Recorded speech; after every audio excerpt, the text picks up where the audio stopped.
Here we go, OverDrive off and running. TSN 1050 on the TSN app, your home smart speaker, up on TSN 4. Also, of course, as we know, up on YouTube Live. Yes, sir. Yes, sir. Brian Azio, Doug Jeff O'Neill, and Jamie Noodles McLennan.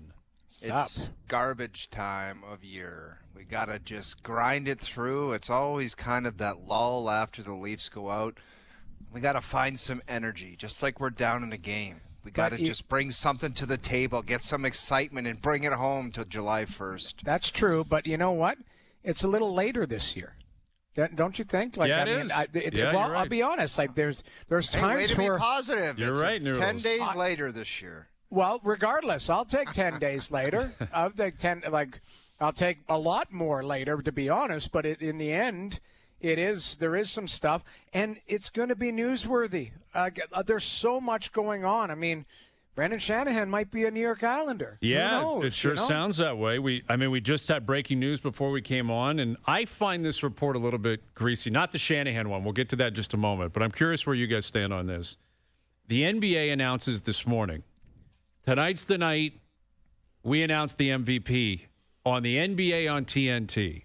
Right? So it's this big production at the Garden. You got the Knicks and you got the Pacers. And what do you mean, the panel's announcing it? Yeah, it was supposed to be like a big kind of pregame announcement. And I'm sure they had plans for the winner to Zoom in or Skype in or whatever's still around. Teams. Maybe they were going to Teams in. And so that was the plan. And that was the announcement this morning, because it was a little bit strange that they made that announcement. Like, we didn't know when they were going to tell us who won. And then all of a sudden this morning they go, tonight's the night. You're going to find out. Yeah. So, again, it's on TNT tonight. So who breaks it 5 minutes ago? Shams Charania from ESPN that Shai Gilgeous-Alexander has won the MVP. So what amazing, Canadian, third time ever. That's an awesome story. Right. Just feels like a greasy, unnecessary report before it happens live. Like, why do you have to break that story? It's not a contract. It's not a trade. It's obviously he knew. Obviously someone told him. Maybe Shai told him. I don't know. Maybe Shai was probably made aware of this. Hey, we need you tonight because the panel's going to have you on.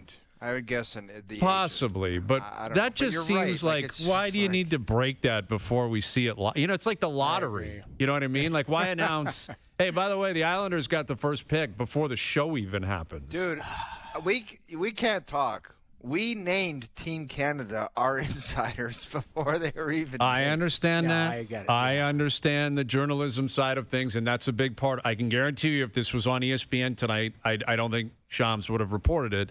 Someone else probably would have, possibly, that works with TNT. I get how that works. I get how that goes. And it's not a downer. It's a great story because Shai ends up winning. Right? He played great last night. Oklahoma City's up 1-0. They're 3 wins away from the NBA Finals, and you got another Canadian, a second Canadian, third time you got someone winning the MVP. So awesome for Shai. Had an unbelievable season, and now he's an MVP. But it is a bit greasy. Like, the league must be furious, don't you think?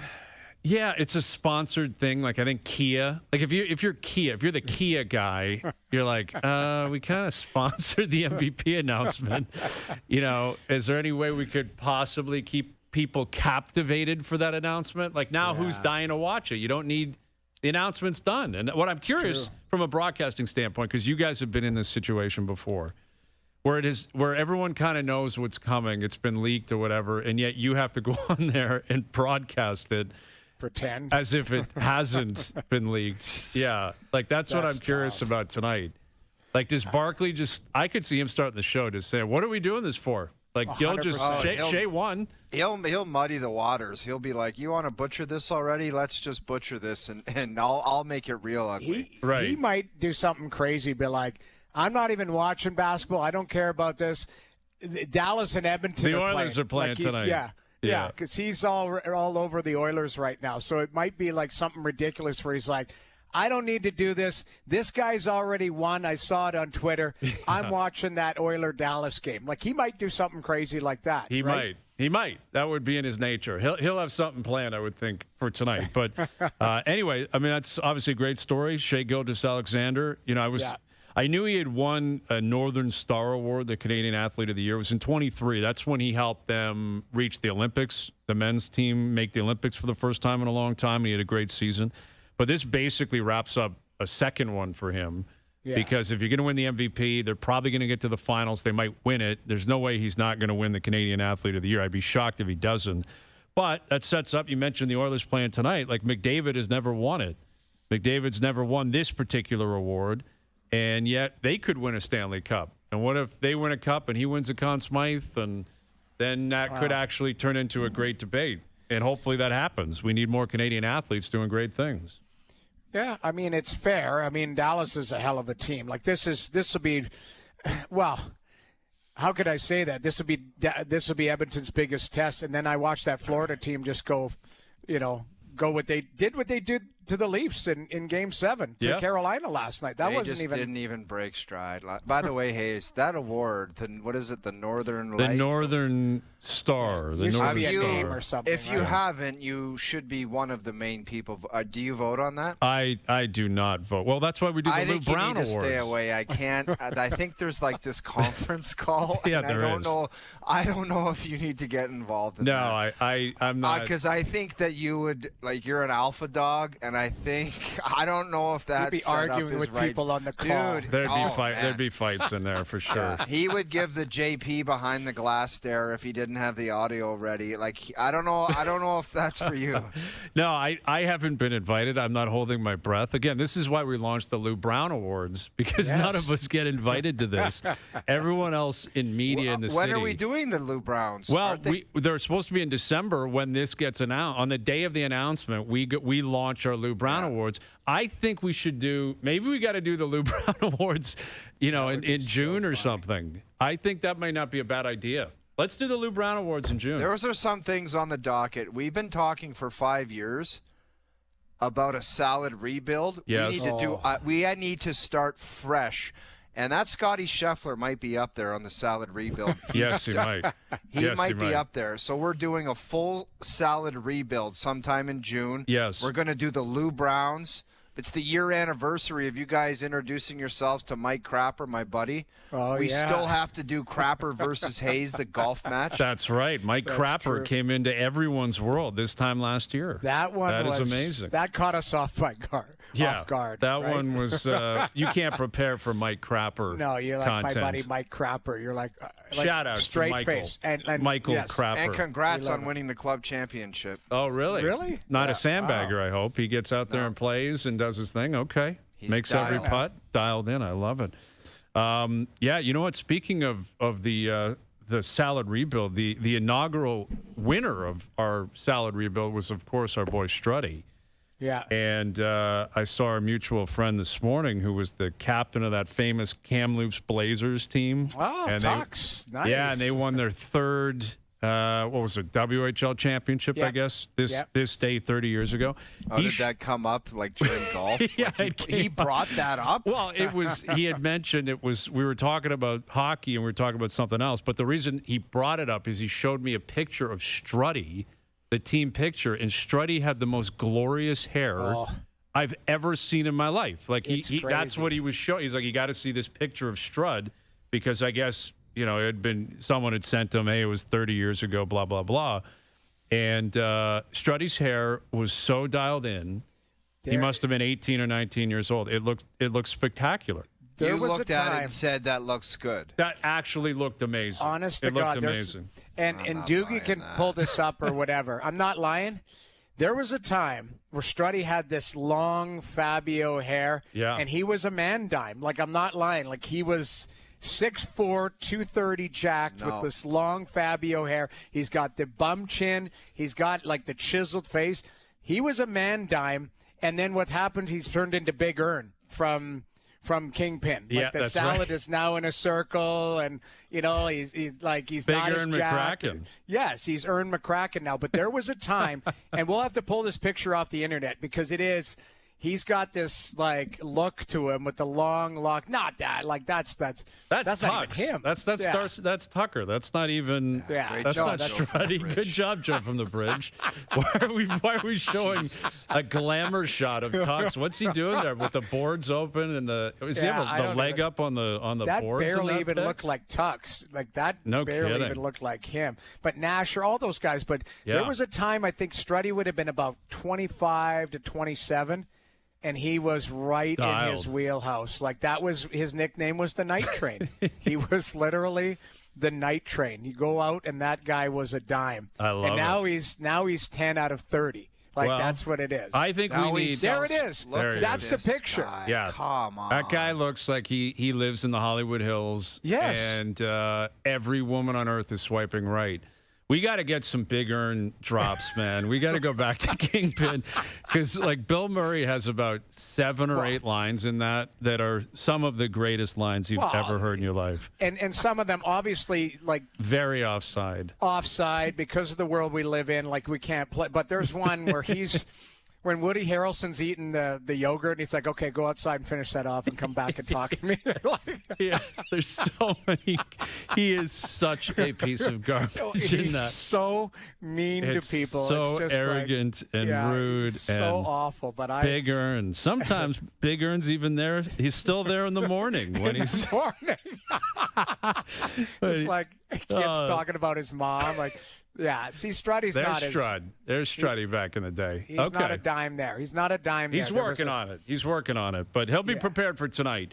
So yeah, we'll look ahead to the game tonight. Clearly, Rick Tocchet will join us in about 10 minutes. So we'll catch up with him, the new head coach of the Flyers, get his take on why'd you leave Vancouver and what does he make of this Stanley Cup playoffs, because he's been doing analysis work for TNT.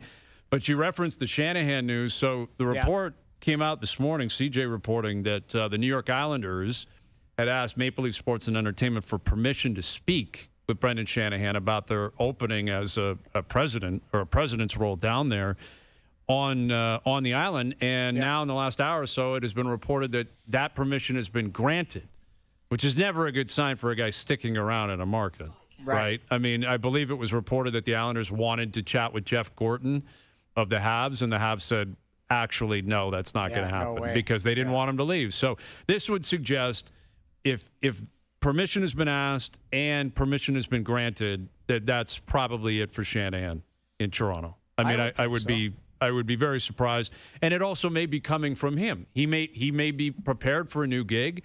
He may have gone to Maple Leaf Sports and Entertainment. His contract is up at the end of June, and said, I'm leaving, or you guys, I know you're not bringing me back. Give me an opportunity to go get another gig, and that might be exactly what's happening here.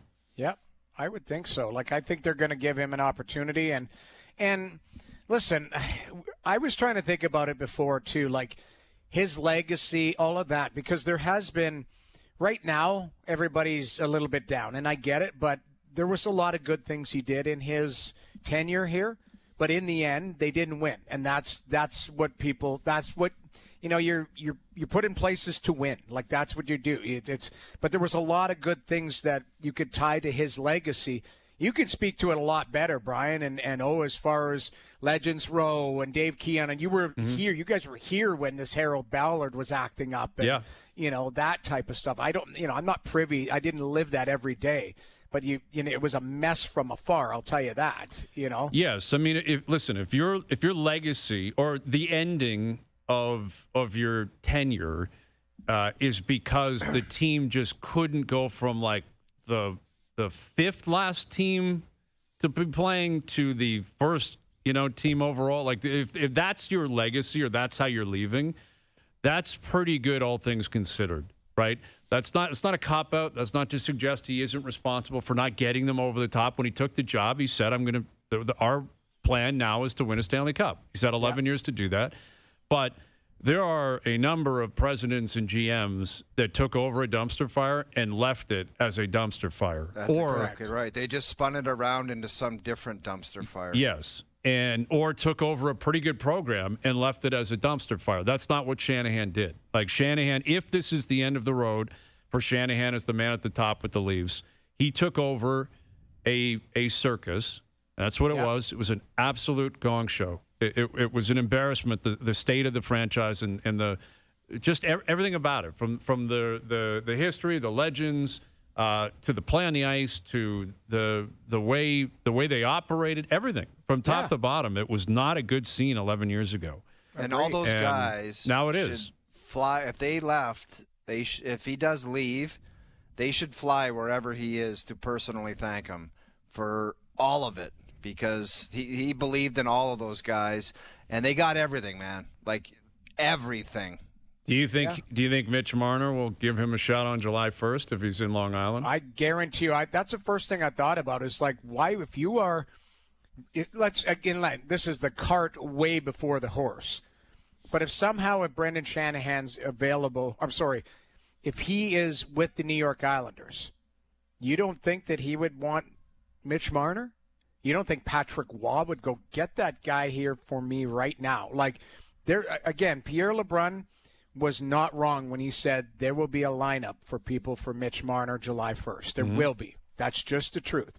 And if you are a team that is dying, which is the New York Islanders are the definition of a team that's looking for an upgrade offensively. Flat out. Like, that's New York Islanders and some star power. Like, they got the first overall pick, and maybe you get, Shanahan's a big name. Also, if you were to bring in a guy like Marner, what's interesting is it's kind of like full circle where Tavares left. Well, I was going to go 7 years later, Marner goes back. I was going to go a step further and say, why wouldn't the Islanders bring back JT too? Yeah, I don't know. I mean, that's a good question. Have bygones become bygones? Sometimes 7 years that later, ship just sails. Does John really want to go back? He may be like, dude, I left for a reason. Like everything we hear and everything he said publicly, he has no interest in leaving. Like, he may go to the Islanders or somewhere else if the Leafs say, we're not bringing you back. That's a different story. But I think if the Leafs show interest in him staying, John will be here. But, yeah, that would be interesting. Like, if Shanahan left and brought Marner with him. You remember the movie Any Given Sunday with Al Pacino and Jamie Foxx, where at the end Pacino leaves the Miami team and brings Willie Beeman with him as his quarterback to the expansion team? That's what this would be like. Like, Shanahan's like, all right, we tried. We couldn't get it done here. I'm out of here, and I'm bringing this guy with me. That would not be at all surprising. More on that later this afternoon. Rick Tocchet will join us. Shai Gilgeous-Alexander, according to Shams Charania. Don't say it. According Watch to tonight. Yeah, Watch exactly. tonight. I should say that. Make sure you tune in tonight to find out. But there's a chance Shai Gilgeous is about to win his first MVP after winning Game 1 of the Western Final last night. So more on that potentially later this afternoon. Overdrive continues. TSN 1050 and on TSN 4. Overdrive on TSN is powered by FanDuel, bringing you everything from the opening line to the final score. FanDuel held a shooting contest to promote its new MySpend tool. MySpend makes it easy to view your deposit and bet history all in one place. Because betting without knowing how much you're spending is like shooting in the dark.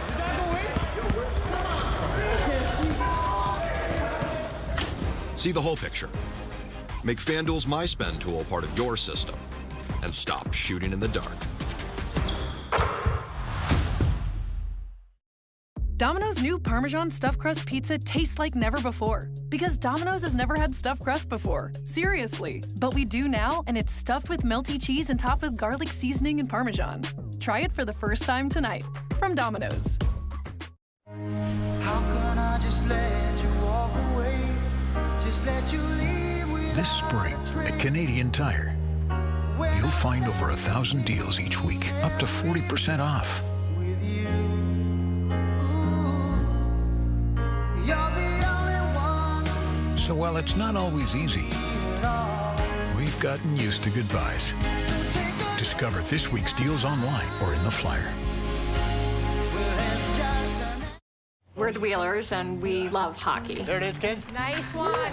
We love traveling for games, which is why we love Skyscanner. Saves us 30% on average when we compare flights and rental cars. Ain't that right, babe? Oh, yeah. If Mumsy keeps sniping sweet deals on Skyscanner, we might be able to finally grow those playoff beards. Oh, no. But yes. Someone say playoff beard? Sweet lettuce, Doug. Nice lettuce, Dad. Sweet lettuce, Kenzie. Sweet flow, Dad. I'm back, baby. Yeah, In my book, saving while shopping is a no-brainer, so I use Rakuten to get cash back while I'm book clubbing. Cha-ching! With Rakuten, I get cash back at hundreds of stores. So how does that work? Well, stores pay Rakuten to send them shoppers. Then, Rakuten shares that money with us in a check or PayPal payment. It's free and easy. Shh. I think you're missing the plot. And I think you're missing the cash back. Cha-ching! When Janelle asked the web for motion sickness remedies, Carlos from St. Catharines replied, lay flat on your back and take some deep breaths. That's when Nora in Winnipeg said, I trust Gravol. For fast, effective relief from nausea, trust Gravol. Proudly Canadian.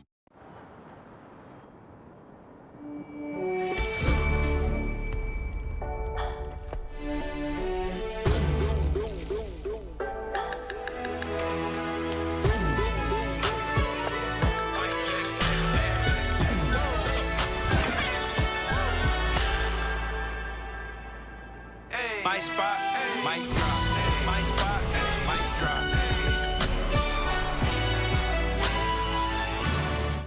Doing a tile project? DMX tile membrane installs up to 50% faster compared to the competition. The secret is in their unique dimple shape. Trust me, once you've tried it, you'll never go back. Available now at Rona. Drinking more summer with Tim's new Oreo Mocha Ice Caps. With Oreo in every sip. Perfect for that summer romance you longed for. Or that summer fling with the pool you longed for. Either way, drink in summer with Tim's new Oreo Mocha Ice Caps. The Ottawa Charge make their maiden voyage to the finals. What a moment! Where they'll square off with the defending champs. Minnesota Magic in overtime! Winner takes all. The PWHL Finals, only on TSN.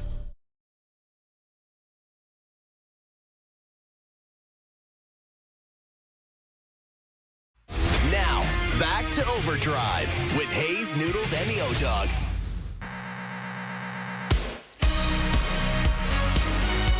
All right, game one, Oilers Stars tonight. The Panthers, they struck first last night, picking up game one. Pretty fun game. Brad Marchand right in the middle of everything again last night. Saw a fight in the playoffs. You don't see that a lot.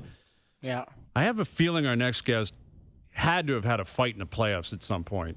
For sure. There was a clip of him the other day where there was a guy that turtled on the ground and he started punching him in the ribs. The body blows. It was the body where blows. He was like, "Get up, you wussy!" Like he just was standing there. And then he'd take occasional rib shots. It was so funny. Where was the ref? Like that, I saw that too. Dude, what the hell's the ref gonna do? No, The I understand refs, that. that's when you act like there's another fight and you got to go help out there so you don't have to deal Just with leave Tocchet to throw body blows at people middle ice. Here's the head coach of the Flyers, Rick Tocchet. Do you know the fight we're referencing here, Rick? Yeah, I got to defend myself. Okay. Because I get kind of ripped on that. Like, how can you hit a guy when he's down? So Paul Baxter, who was a tough player, but he was a pretty dirty guy. And about a minute before that, I honestly just missed me with his stick, almost hit me in the eye. Like it wasn't like a spear, but it was close to being a spear. The wires crossed, and then we squared off. Obviously, the videos will show that, and I hit him. Like, I connected. He went down. But I was still pissed, right? Because it's like, man, this guy was took my eye out, so I wanted another shot. So that's I'm defending myself. Okay. So there you go. Yeah, fair enough. That's the Totally reasonable. We totally understand. Did you have any fights in the playoffs? How many did you have in the playoffs? Well, you got to remember back then, like mid 80s, even like early 90s, there's more fights than there is now. And it's maybe it's stupid or not, but when one team's up by 3 or 4, the last 4 minutes would probably take a half hour back then. And I think they've cleaned it up for the better. I mean, you don't want just guys fighting it in, but you want to send messages and all that stuff. So yeah, there was a lot of fights back then, 100%. Yeah, for sure. Well, you're back in Philly as the head coach, and I'm curious. You were a Flyers legend as a player.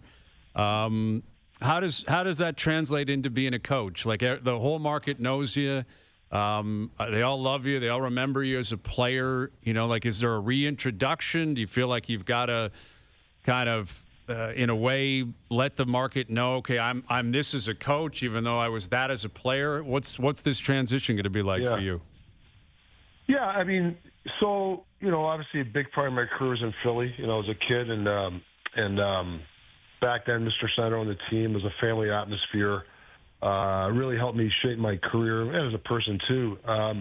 But I've been gone for like 25, a lot of years. So I know the narrative, bringing old Flyers back, and they haven't done well the last bunch of years. But I've been gone. Learned a lot of new things on my way.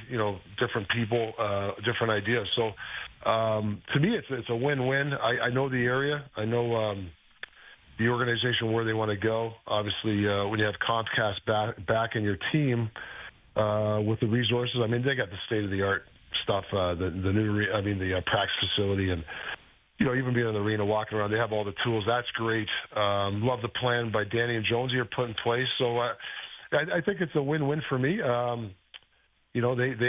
They feel that the next couple of years they still want to grow the team before they really swing the bat, I guess. There's some, they got a ton of cap space the next couple of years. So I don't know. It's just the plan. I'm back on the East Coast. It's a good fit. There's been a lot of talk in the Toronto market about the media, the coverage, fairness, unfair, just leaving Vancouver. Yeah. How did you view being in a Canadian market? Do you think there was some stuff where you're like, this isn't really necessary to cover a hockey team, or is it passion from the fan base, passion from everyone caring about what's going on? Just your overall view of a Canadian market. Well, I was in Vancouver, and it's like, you're dealing with 25 guys a day. See, I think it's a positive. Like, I'm sure other markets are craving, they're craving for attention and media. Now, listen, obviously, there comes with a price. I had a really good relationship with the guys in Vancouver. I mean, you get the odd, little tiff here and there. I think the one thing that we both appreciate each other, respect, is, I try to educate them on things what I see and believe. And I think when you educate the press, they give you, it's not they give you a break. They appreciate that. Now, if you're giving one-word answers and you're defending every decision, I mean, then they could be in trouble. I thought Chief did a hell of a job in Toronto, and I think he welcomes that pressure and dealing with those guys. Same thing with myself in Vancouver.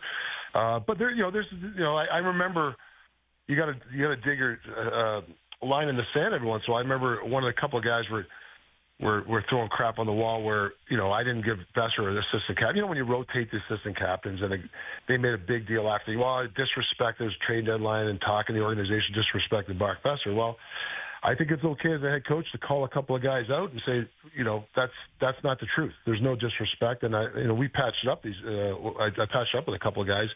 But I think it's important that coaches can call out the press if they're throwing stuff on the wall. So I don't know if I answered your question. I think it's a welcome thing because you're getting the attention, and every organization wants the attention. So how hard was it to navigate last season compared to the season before, where everything fell into place, and then last year it just, between injuries and then, the Pedersen-Miller stuff, there was just, it felt like, again, from the outside, and this is us viewing from a long range away, that you felt like you were putting out fires left and right. How difficult in contrast were the two seasons? Yeah, you're right, Noodles. I think if you look the year before, a lot of things went right. Not many injuries. I mean, what do you have? 6 or 7 guys went to the All-Star game. Yeah. Our road record was good. Our home record was really good. There was a lot of good things, positives going. And then, last year we just couldn't. There's just no traction. Whether it was, and we don't. Coaches don't like to use excuses for injuries, but.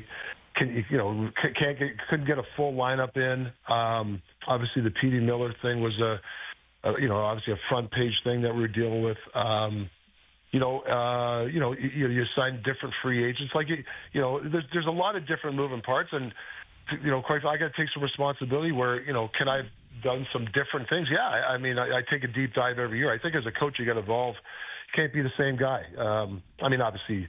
You are who you are, but there is a certain part of you got to evolve as a coach, and maybe you learn from sort of those things when you have like a tough year like that.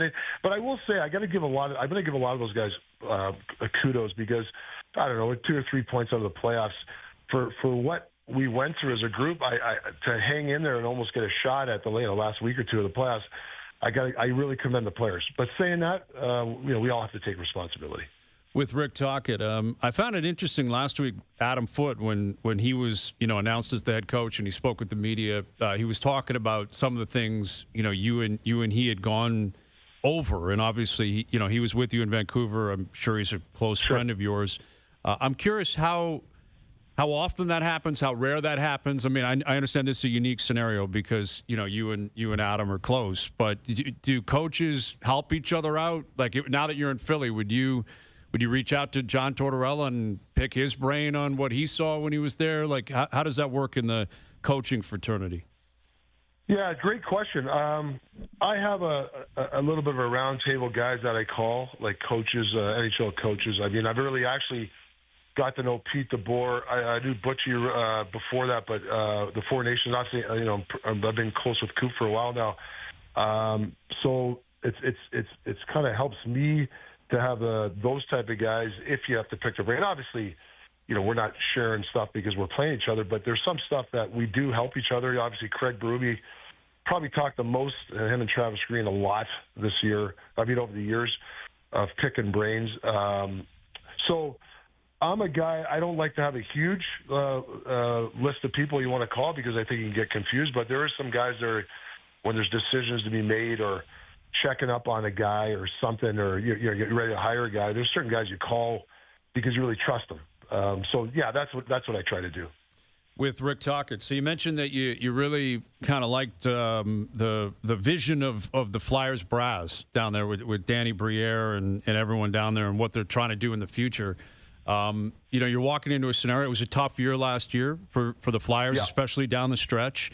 So I guess the question that I'm sure everyone in that market is wondering, and everyone outside of Philly is gonna ask you, and we'll ask you right now, is like how quickly can you turn this around, and will it be difficult to show patience because it may be a tough start, year one anyway in terms of wins and losses.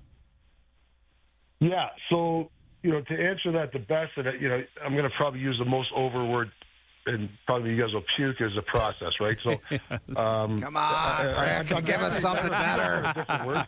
Do you guys have a different word? I got to come up with a different word. Community, maybe. I don't know. You're right. I can't keep using that because it's making me puke. But I will say, from the plan with Dan and Jonesy, and they know me. Like, I gave them a game plan. Like when a player walks in the rink. What is he getting? And I think that's what we got. That's what I try to supply the player. Is there trust? Am I maximizing his talent? Am I putting him in the right situation?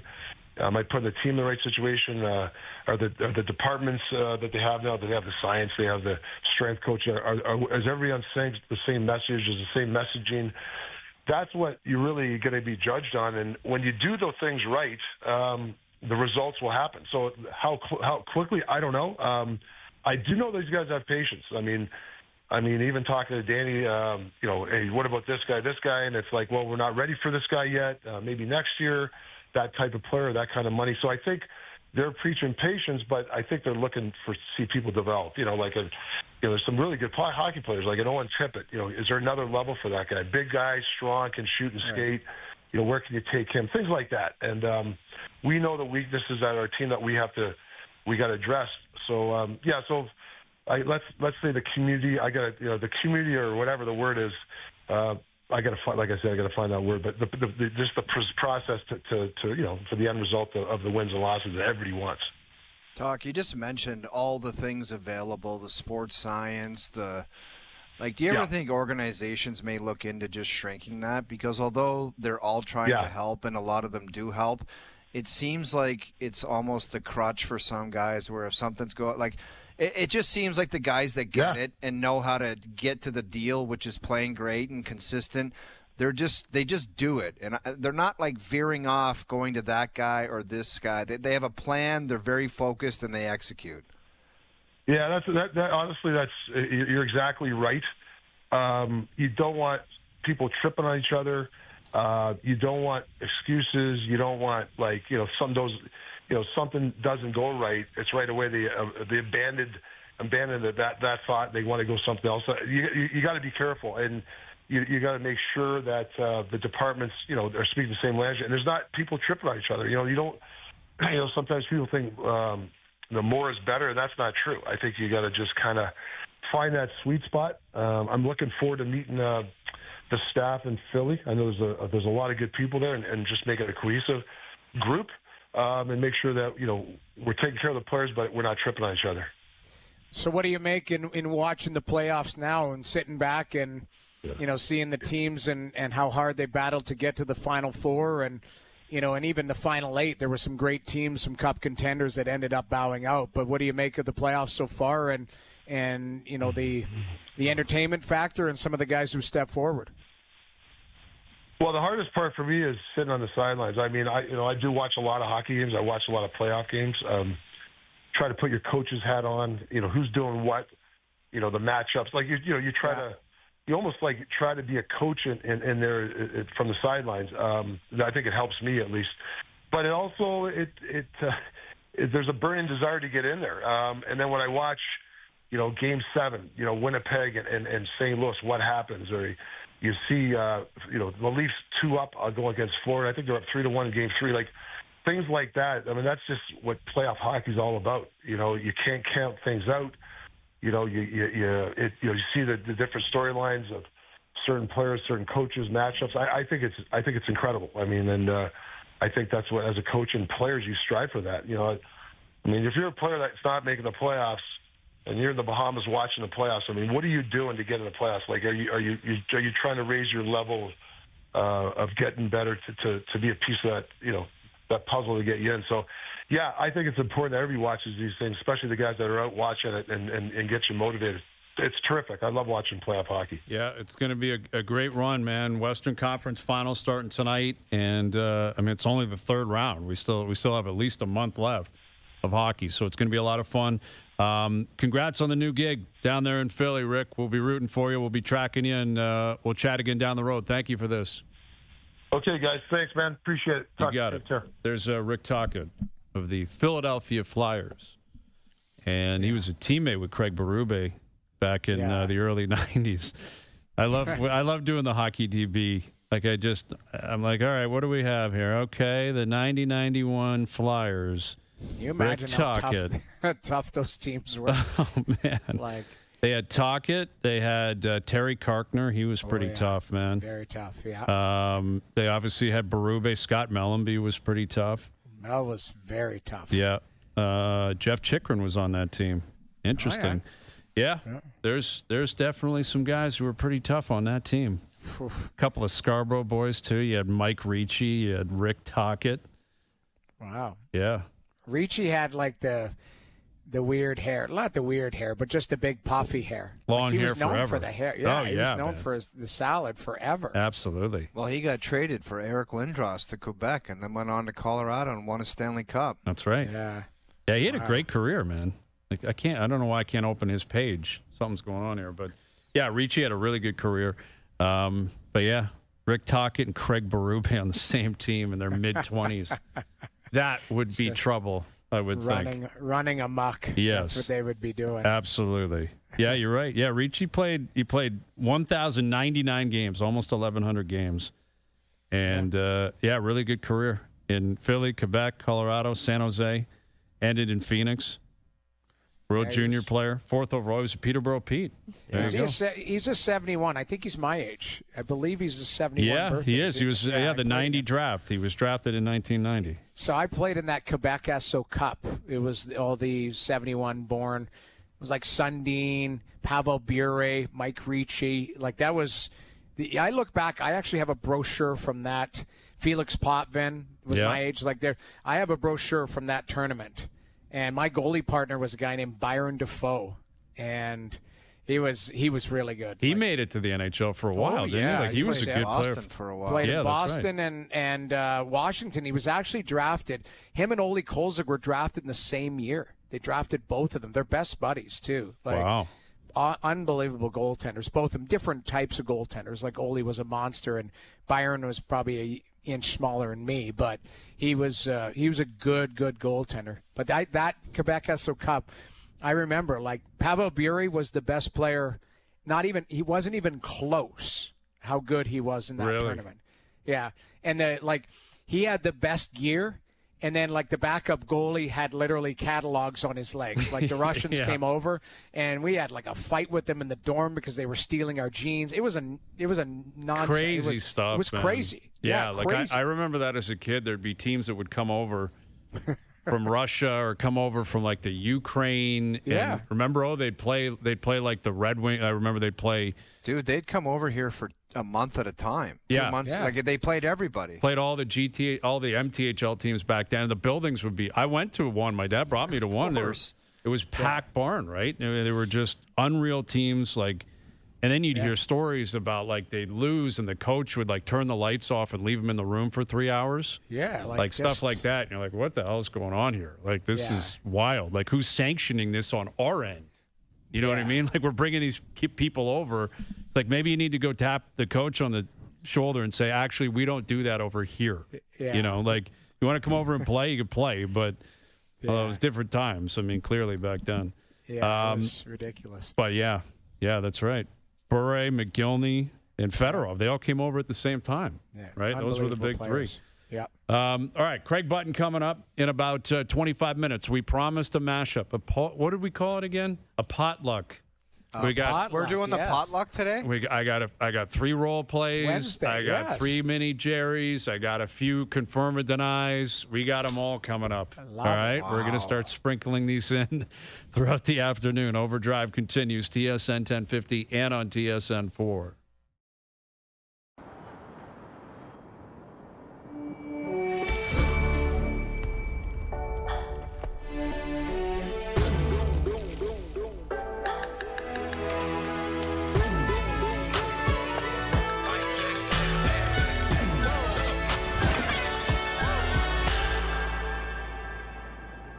My spot, mic drop. My spot, mic drop. Drinking more of summer with Tim's new Oreo Mocha Ice Caps. With Oreo in every sip. Perfect for that summer romance you longed for. Or that summer fling with the pool you longed for. Either way, drink in summer with Tim's new Oreo Mocha Ice Caps. How can I just let you walk away? Just let you leave. This spring at Canadian Tire, you'll find over 1,000 deals each week, up to 40% off.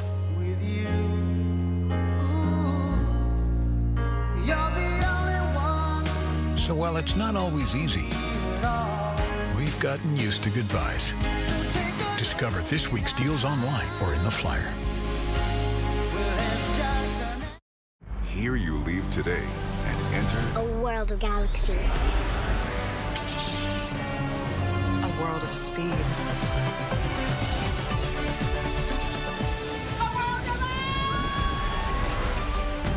A world of other worlds. for whatever you love. Infinite worlds await.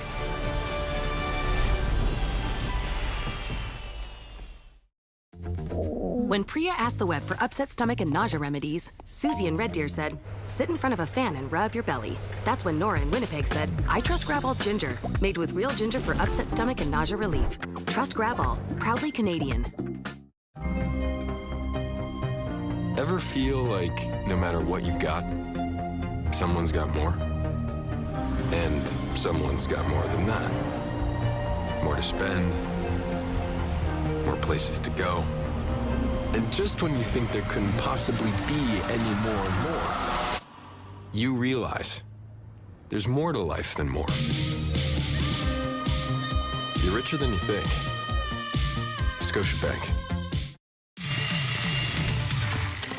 I worry about my rivets, not my ratings.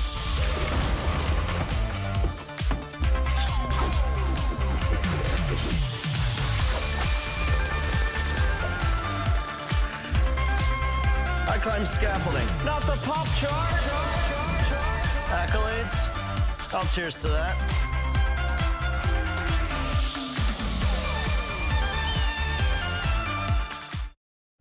I can see clearly now. I'm here to save you. I want to give you the chance you need. A chance to give. I want to remind you that your life means a lot. And you can share that life with those who really need it. Here we go. One more. One more. Go, go, go. I'm here to save you, like you're here to save me. Bright sunshine day. Do you need relief for irritated eyes? Try Soothe preservative-free allergy and dry eye. With a control grip bottle for accurate dosing, Soothe contains hyaluronic acid for soothing hydration, an ectwane which helps form a protective water barrier. Try Soothe.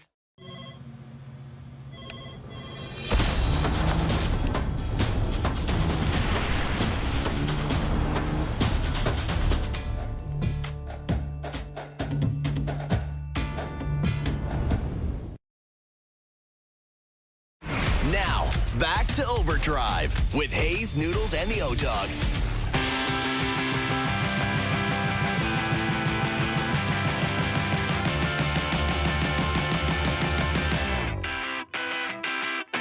All right, Overdrive continues, powered by FanDuel, bringing you everything from the opening line to the final score. We've got game one of the Oilers and Stars tonight. Craig Button will join us in about 20 minutes. His take on what he saw out of Florida and Carolina last night. Carolina, they've lost, 13 conference final games in a row? Yeah. That's bonkers, man. That's a crazy stat. Crazy, man. Like, that's 3 sweeps, and now you're into the 4th time, and you're not feeling great about your chances. It's only one game, but you lose first one on home ice. Now you're already up against it. And the pressure, you want to talk about pressure, Freddie Anderson needs a game the next game. Yeah. He's played very, very well. Yes. But he didn't play well last night. And neither did, the rest of their group didn't play well either. And you got to give credit to Florida again, because Florida just continued to mow along like it was. They look very comfortable. They play. And they spread it out, right? They had stars scoring. They had depth players scoring. They had Brad Marchand right in the middle of everything again last night. Yep. I was going to bet you guys something would happen, but I'm not going to do it. I'm not going to go there. No, go ahead. Finish your thought. We don't have to bet on it, but what are you talking about? Like, what did you predict was going to happen last night? What would you say? What would you predict is going to happen very soon with Freddie Anderson? An injury? You're calling that? Yeah. I'm telling you, that's on the docket. I'm pulling for Freddie. I hope not. I don't want that type of energy. No, it's not going to. You know what I'm getting at. I know what you're getting at, and I kind of understand that's a possibility. Yeah. And even Bob got hit last night. Svechnikov came through and popped him. And I thought that was a little accidental on purpose left knee right to the head type of thing. Like that's Svechnikov. He's played very well for them, but I thought he did that on purpose. Yeah, he leaned the hip in there, man. He could have got that out of the way. And then he was prepared for someone to come at him, and no one really did immediately. I don't know if the team caught that. But Bob certainly he's been hit a couple times. Like Bennett smoked him in Game 6, I believe, right? That was in Florida when Domi was going to the net. Like Bennett crushed him.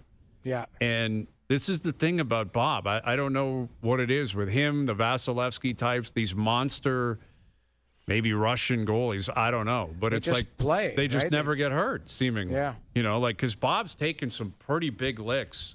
He has. And he just keeps getting up and, have a squirt of water, put his helmet back on, and just keeps playing. Yeah. But that's a reason why these guys play 60 every year. They've got durability to their game. Yeah. Like they just play every night regardless of what's going on. Like, it's pretty impressive. It's a pretty valuable thing to have in your back pocket. If you're Paul Maurice, like last year you had Stolarz. This year it doesn't even matter who your goal is. Like they traded Spencer Knight. And they're like, whatever. Yeah, we don't, what do we care?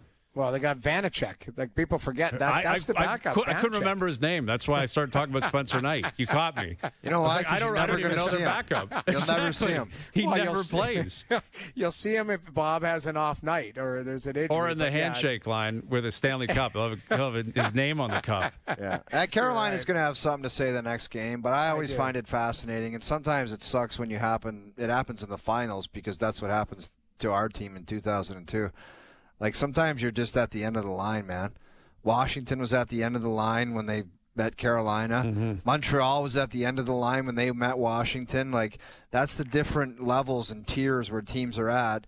And if Carolina gets dummied the next game, They're at the end of the line, or they'll be close to it. Yeah, well, and you'll notice now the evaluation of the Metro division is red hot. There's a lot of people saying, man, that division sucked. This year it was trash. It There's was. no denying and that's the truth. This is the truth about Carolina. They did what they had to. They played Jersey and Washington, and they got through. Yeah. And guys, all you can do is play. It's not a guarantee Florida is going to get through. No. But it wasn't that hard to figure out. There might have been some kind of opportunity there if you could pull it up when you're up 2-0. That's what's disappointing for the Leafs is you're up 2-0. Like Rick Tocchet said, you're up 2-0 and 3-1 in Game 3. It goes to overtime. You have Game 7 on home ice. It's 0-0 going into the second period. It was a 40-minute series. That's what it turned into. Like when all was said and done, the first 6 games split and the first period was a wash. The thing came down. We kept saying that, like, shrink the series, shrink the series, shrink the series. I don't think I naturally look at it that way. I don't think many people would. But it's the old, if I had it told you it's 0-0 with 2 periods to play on home ice, would you take that? Yes. Like, yeah, take that. I would take that. What happened? Well, we lost 6-1 the rest of the way. And now you're out. And yes, you're right. Carolina will have a response. Carolina's still a really good team. But, Florida's more battle-tested, clearly. And Florida, you wonder if they're just going to get better and better as it goes on. Right. They're just going to continue to grow more and more powerful, and somehow they stay healthier as opposed to going the other way and getting more and more banged up. And they are a very formidable foe. They are a really good team. And right now, I'm curious what you guys would think would be the best possible Stanley Cup final. Is it a repeat of last year? Would you, if you could choose? I don't know, because I think Dallas. I don't know. Dallas is an intriguing team, but we're in a Canadian market, so obviously we're going to be pulling for the Edmonton Oilers. I am anyway. Mm-hmm. I love the Canadian content. Yeah, I want to have Struddy on a couple times a week. Right. Exactly. It's more. I know the teams more. Yeah, but Dallas is really good, and Edmonton, as much as they've been cruising along here, I think they've really got their work cut out for them. But they did last year too, and they prevailed. Yeah, I mean, in the end, it might be a repeat, which might be the most intriguing. But this Dallas team, like, I don't see any. The weakness I had with them was their right side, their right D. But you've got some left guys that are playing on the right side now, and you're going to have Lyubushkin and Ceci, which are both really good players. It was when they started to get to, Dumba and guys like that. And, I like Petrovich is actually his real name. It's Petrovic to people. But, he's done a great job. It's a guy who played in the minors for them and came up and scored the propel goal, we'll call it. Yes. That was propelled Petrovich. Goal. That's right. Yeah. That's right. what Jimmy said to me. He didn't put it into the net. He propelled it. And I said, we'll never okay. forget that. We will never, ever forget that. But, yeah, Dallas is a good team, though. And that'll be it. I still think it comes down to it probably might just come down to goaltending. Can Edmonton solve Ottinger, and can Skinner hold up? That's really what it's going to be, in the end. Yeah. Well, that's kind of what it was last year, and we know what happened, right? Yeah. Like Edmonton prevailed in the end. So, I would choose a repeat, Edmonton, Florida. That I think would be, like, if I could have a choice, that would be the most compelling final. But I don't think you can miss, again, with all the respect to Carolina, I'd push Carolina their fourth, like in terms of my interest level. Although, I'm a Rod Brindamore fan, that'd be cool and all that. But I would go Florida in, and then either of the teams out west, but I'd probably pick Edmonton just because of the McDavid element, like him chasing the cup and greatness. And, well, and something that you stopped short yesterday. You stopped short. Do you remember this? Oh, he stopped short saying something yesterday, and I don't know what it was. And I feel like it was like, I'm intrigued. I don't remember. I don't even remember. I remember this Frank because Costanza. I stopped short. You stopped short. You were about to say, like, I felt like, and maybe I'm wrong on this, if McDavid wins a cup, all bets are off of him resigning in Edmonton. Something like that. Yes. I think what I was referencing was, we keep talking about the cap space available this year. Next year, and again, a lot of these guys are not going to get to free agency because none of them can sign extensions until July 1st this year, and a bunch of them will. Right. But if you look at the names available next year, potentially, it's McDavid, Makar, Eichel, Kaprizov, Quinn Hughes, Connor. Yeah, Hughes is in 2 years. 2 years. So there's not a chance in hell any of those guys become available. Yeah, probably not. Probably not. Probably not. But you never know.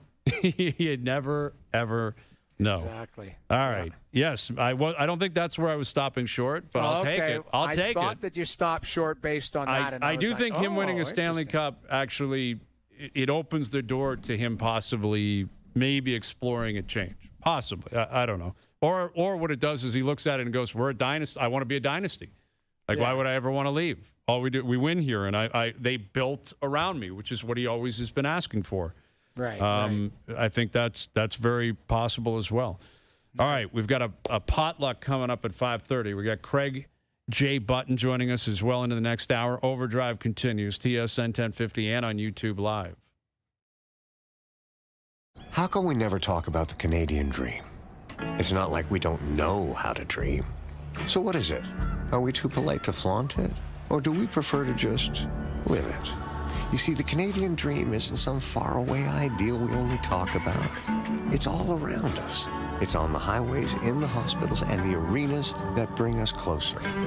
The Canadian dream lives on every corner of this land. And at Tim's, we're proud to fuel it. Doing a tile project? DMX tile membrane installs up to 50% faster compared to the competition. The secret is in their unique dimple shape. Trust me, once you've tried it, you'll never go back. Available now at Rona. 1, 2, 3.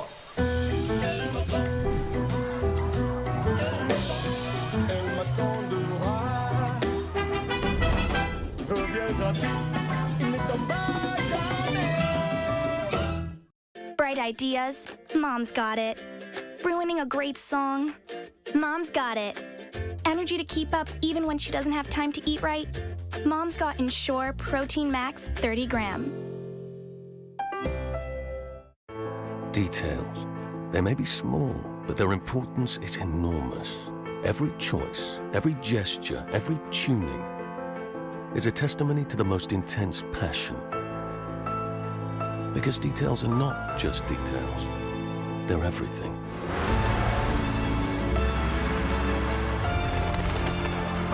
New Alfa Romeo Intensa. Passion is in the details. Oh, wow. This is comfier than our actual couch. Say no more. Derek. Oh, hey. We were just testing out your new patio set from Walmart. And the barbecue. Add to cart. My barbecue. What a nice barbecue.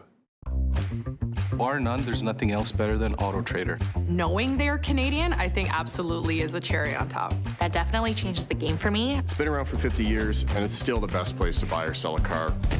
The answer is Auto Trader. Eastside Mario's Daily Deals are here with a purchase of a beverage. Join us on Monday for all-you-can-eat pasta for $19.99. Wednesday, buy any dinner, entree, or pasta and take a pasta home free. That's right, free. Thursday, 3-course dinner for $2 for $50. Only at Eastside Mario's. Hiding muscle and joint pain behind a smile? Voltaren can help. Voltaren contains a clinically proven anti-inflammatory that penetrates deep to relieve your pain and reduce inflammation. Voltaren, the joy of movement. Is your garden trying to tell you something? Sunlight and water can't satisfy your garden's hunger, so feed them Miracle Grow and see the difference. Satisfy your garden's hunger with Miracle Grow. When we come together, we can handle anything. Let's huddle up, Canada.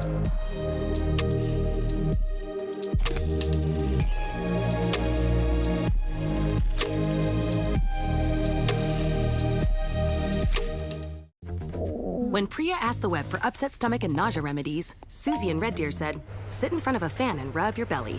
That's when Nora in Winnipeg said, I trust Gravol Ginger, made with real ginger for upset stomach and nausea relief. Trust Gravol, proudly Canadian.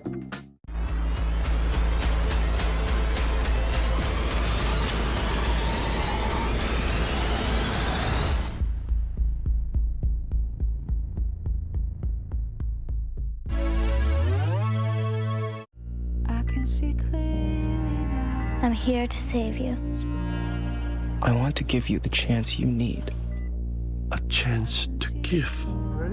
I want to remind you that your life means a lot. And you can share that life with those who really need it. Here we go. One more. One more. Go, go, go. I'm here to save you, like you're here to save me. bright sunshiny day. Drinking more of summer with Tim's new Oreo Mocha Ice Caps. With Oreo in every sip. Perfect for that summer romance you longed for. Or that summer fling with the pool you longed for. Either way, drink in summer with Tim's new Oreo Mocha Ice Caps. This is OverDrive with Hayes, Noodles, and the O-Dog on TSN 1050.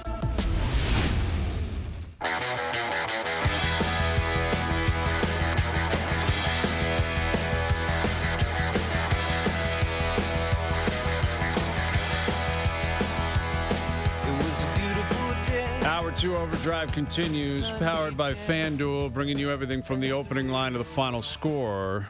Craig Button here in a few moments. We've got our potluck coming up in half an hour. People are very excited for that. And he should be. Very excited. You know who was excited? Did we talk about this yesterday? Like, he was excited behind the glass, but was it the best idea for Biebs to be right behind the bench? I'm sorry. We talked about it briefly, and I think we glazed over it. I'm sorry. Like, I get it. He's a superstar.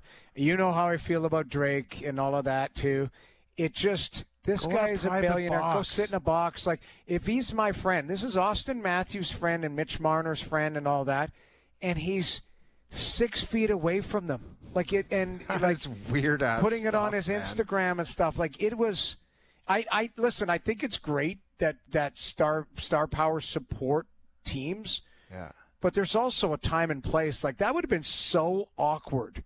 Matthews is in one trying to get his team, and over the corner of his eye, this guy's in there, sunglasses and a weird toque and pants just bopping his head like 20 sizes too big for him, and he's bopping his head. And wearing sunglasses the whole game. Like it and those seats are not good seats for they're viewing. Terrible seats. Yeah, you can't see. You're staring at Craig Berube's head the whole time. Yeah. Like it. Yeah, it's a weird. I mean, I guess from a privacy standpoint, if you're in the seats, they're probably the best because there's no one in front of you looking back. No one, you know, like you are somewhat insulated there. And he was getting up and going right down the stairs the second the period came to an end. But he always came back to his seats. Like he always, he was always in the seats, and he was there until the end of the game. He would have been able to get a box, clearly. But I guess, you know, maybe that's what he requested. I want to be in the seats. I don't know. But it was you show up in gear like that, like you can't claim, hey, I would like some privacy. Like, dude, you got a fur hat on and sunglasses right behind the bench. I had a great message from my daughter, one of my daughters. My daughters said, me and the sisters and our other friend would like to go to the game. Mm-hmm. And I said, I just cannot make that happen on this short notice. It's almost impossible. Yeah. And then she wrote back, well, our friend's dad is willing to take us and drive. And I said, that's very interesting how he's more than willing to be the driver and actually go to the game and babysit. Yeah. If you get him a ticket, I'll go in. But that was the plan. He's good. He wants he'll drive us and go to the game. And I was like, how convenient that what a sacrifice. Usually to get a parent to put up their hand, it's like pulling teeth. He was more than willing to go down to that game. Guy's got face paint on. He's like, I guess I'll take you. You know, whatever. If we're in the seats, ready. You know, He's there's Biebs. Well, you know what I found interesting, like over the course of the 2 rounds. Again, I've said it many times on the show. I thought the Maple Leafs game ops did a great job, like a really good job. I thought the tailgating stuff was really well done, although I didn't really experience it, but I'd walk by it when I was going to the rink and always, you know, hyped up and all the different, you know, people on the mic and the MCs and the hosts and whatever you want to call them. And they did a really good job of bringing, you know, legends out. It was tough because in Game 5, I want to say it was 4-0. I think Mikkola had just scored. They bring out Daryl Sittler. And, you know, he's there, and you're bringing out Sittler. But it's tough because the crowd's like, well, yeah, we love Daryl Sittler, but we're not really in the mood right now. Same thing in Game 7. They had Lanny McDonald coming out. So they're playing, you know, his highlights, and here's Lanny McDonald, and everyone loves Lanny McDonald. And it's like, well, it's 5-1, you know, or 4-0. Yeah. And furthermore, what they were doing with wins was they were showing, you know, celebrities in the house. You know, like they always do that at MSG, like Celebrity Row. Here's who's here at the Knicks game tonight. You'll see it tonight. Right. And there were a bunch of celebrities throughout the run. And they would have done that if the game wasn't so out of hand. Because I think the plan, they never did it. Like, I never saw it anyway. I don't think they ever did it because they're like, this is tough to show Bieber's there, that Adam Copeland was there, all that Vladdy was there. Like, Vladdy was in the house. There were a bunch of Raptors were there. TFC players were there. And the game was just so out of hand, and the mood was so dark. It's like we can't show celebrities. Everyone's going to boo them. Everyone's going to lose their mind when they see these people because no one was in the mood for any of it. Didn't I read that Bieber checked out in the third period, left or something? He came back to his seat late in the third period, and I thought he had left, but then he returned. He was definitely in his seat in the third period, and I don't know if he lasted until the end. Not many people did. Yeah. But, someone writing in pointing out that Drake bet $1 million on the Leafs to win Game 7, that. too. That was just a kiss of death sure from that about guy. That. When people publish that, yeah, I know. That seems more like that's about advertising the actual company that he's betting with, because I do think he might have a hand in that, if you know what I mean. He may partially own, and it could be one of those, it's not even a real ticket. It's just about promoting where he's betting. But still, if he did, that one stings. Yeah, that one hurts. That one hurts. All right, Game 1 down in Dallas tonight. There's a lot going on in the hockey world. Here's our director of scouting and our TSN hockey analyst, Craig Button, joining us here on the Maple Toyota Hotline. How you doing, Craig? Good. You said Bieber checked out. Well, he checked out later than the Leafs checked out. Yes, he did. He did make it further than they did in terms of effort and making it interesting. There's no questioning that. What do you make of the report? I guess Chris Johnston wrote this morning that ownership was embarrassed by that game. And what do you if you're working for the Maple Leafs and you see that report or you hear that? How do you respond if you're Brad Treliving or Craig Berube or maybe any of the players? Well, everything starts at the top, and when ownership endorses or criticizes or says what's acceptable or not acceptable, that's where it all emanates from. So, when you look at ownership coming out and saying that was embarrassing, well, it's not their assessment isn't surprising. The fact that they're ready to say it, I think, is a good thing. I think it's about saying what's not acceptable. Mm-hmm. Not acceptable. Yeah.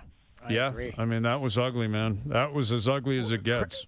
Craig, where do you think it went wrong? I know that's just it's kind of a lazy comment or statement or question, but it's just game 5. I think we all acknowledge you can live with a stinker, and then they came back with a Game 6, a solid, really good team effort on the road. Game 7, if you had to start maybe one thing, what do you see that just where it snowballed and how it all went wrong? Okay, so let me I don't think it's an easy question. I don't think it's a layup. But when we talk about the Stanley Cup playoffs, and I use the term, who can go the longest, the hardest? So when you train for a marathon, you got to run the miles. You got to run the miles to be able to get through a marathon. You don't train for a marathon by running 16 miles. You got to run 20. You got to run 22. You got to know what the pain feels like. So when you ask me where it started, I don't think there's been any question that this Leafs team can muster up enough for a game or two. But when it gets really hard, have they been able to train to push through the wall? It might have started 8 years ago. It might have started 7 years ago. It might not have. If you don't find out what you don't have until you get there and realize you don't have it. And you go, I didn't train enough. Yeah, I didn't put in the miles to get through the marathon. Whatever you want, whatever analogy you want to use. So I look at a team, and I said this. I look at a team that has had a fantastic regular season. They got lots of skill, but they have not understood that the artistic ways of the regular season are not going to be the way of the playoffs. Craig, there's 2 players unrestricted free agents. What would your approach be if you were the GM? Real simple. We're moving on. Both of them. Yep. Yeah, that's Marner and Tavares. And Marner, we don't know what his plan is, if he even wants to stay. John wants to stay. I don't care if he wants to stay, Brian. I understand He's not that. Staying if I'm the manager. I understand. I'm not. If I was Brad Treliving, can I just hear your reasons? Right now I know my reasons, Craig. Can I hear your reasons? Listen, they've been part of the malaise. They've been part of the thing. Mitch Marner's a heck of a player. We know that he's a really good player. We know John Tavares, what he's done this year. The Boston Bruins traded Joe Thornton. He was the first overall pick in '97. And they felt that, like, they needed a change. It wasn't about one player. It was about the team. And then they built up, and then they ended up winning a Stanley Cup. I think that's exactly where the Toronto Maple Leafs are at, Jeff. And I'm not going to say that in a different scenario, would you want John Tavares? Yeah. Would I want Mitch Marner? Yeah. They're good players. I'm not focusing in on one player right here. I'm focusing in on what I need to do for my team. And I think they've been part of the lack of success, and I'm not blaming it all on them. A new environment, I think, benefits the Leafs, and I think it'll benefit those two guys. Yeah, I agree. I think collectively we all agree. And the reason I mentioned Marner is that could be a different story. What I'm saying is John Tavares has made it very clear he wants to stay.